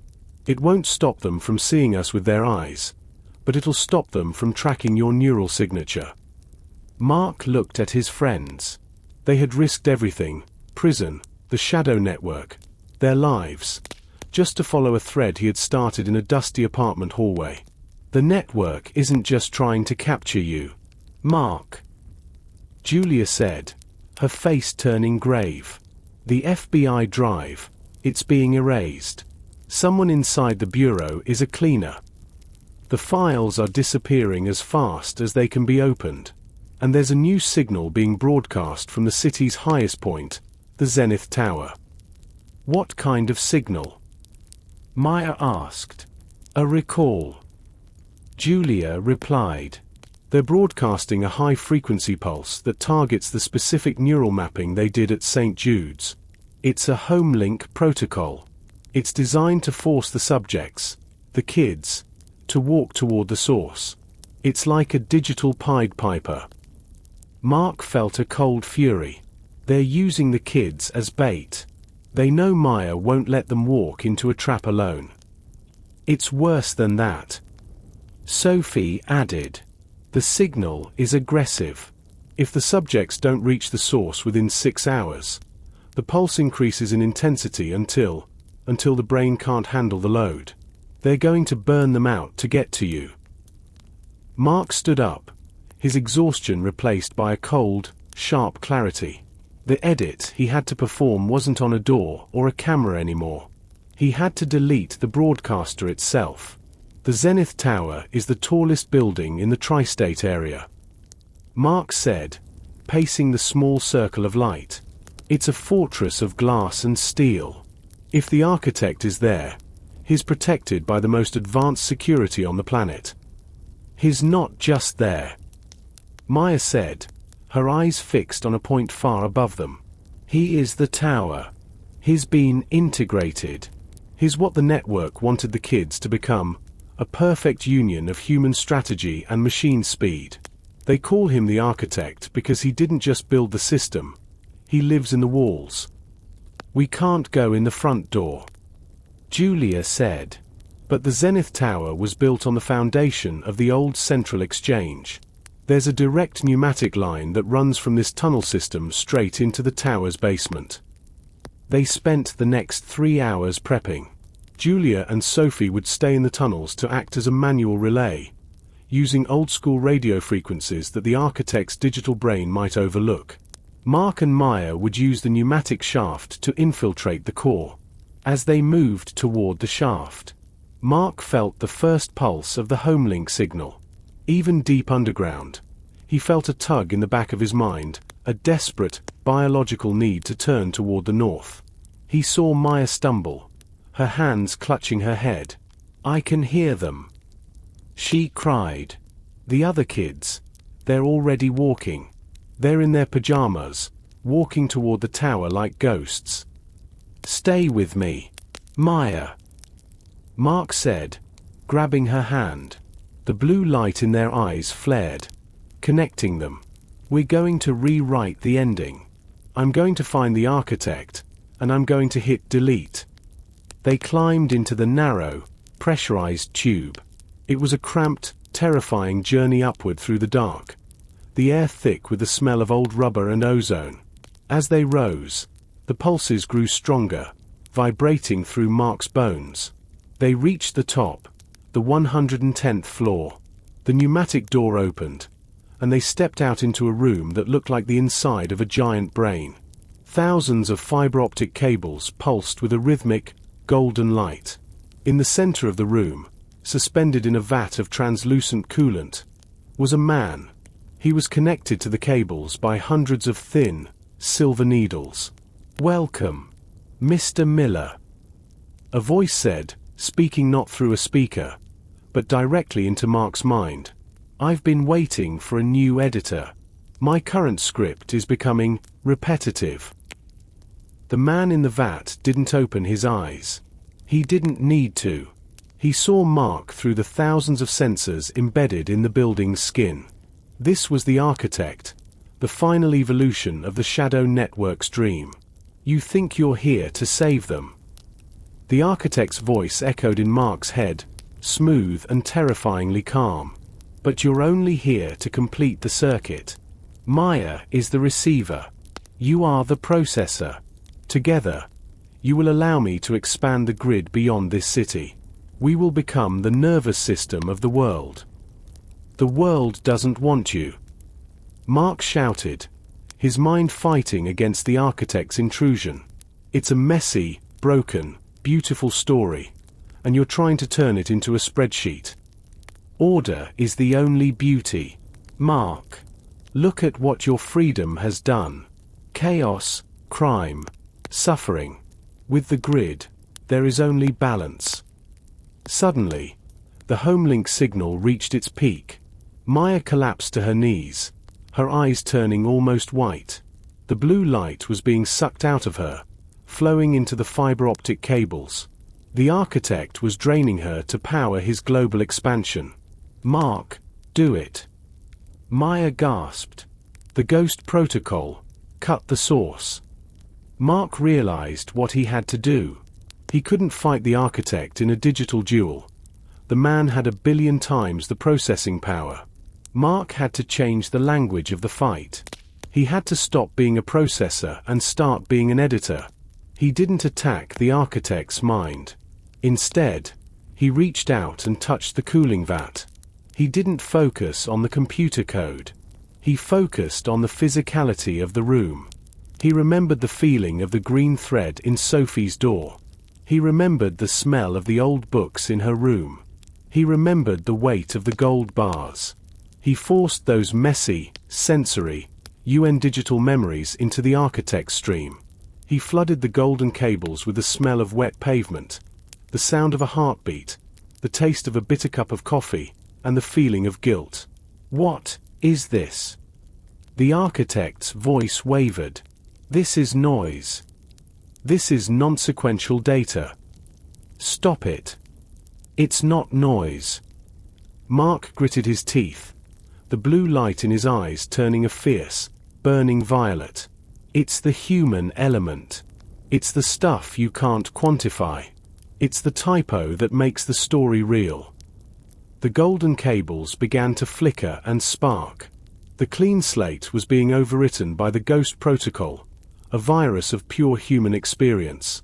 The architect began to thrash in his vat, his digital perfection shattered by the influx of raw emotion. The Zenith Tower groaned as the feedback loop tore through its systems.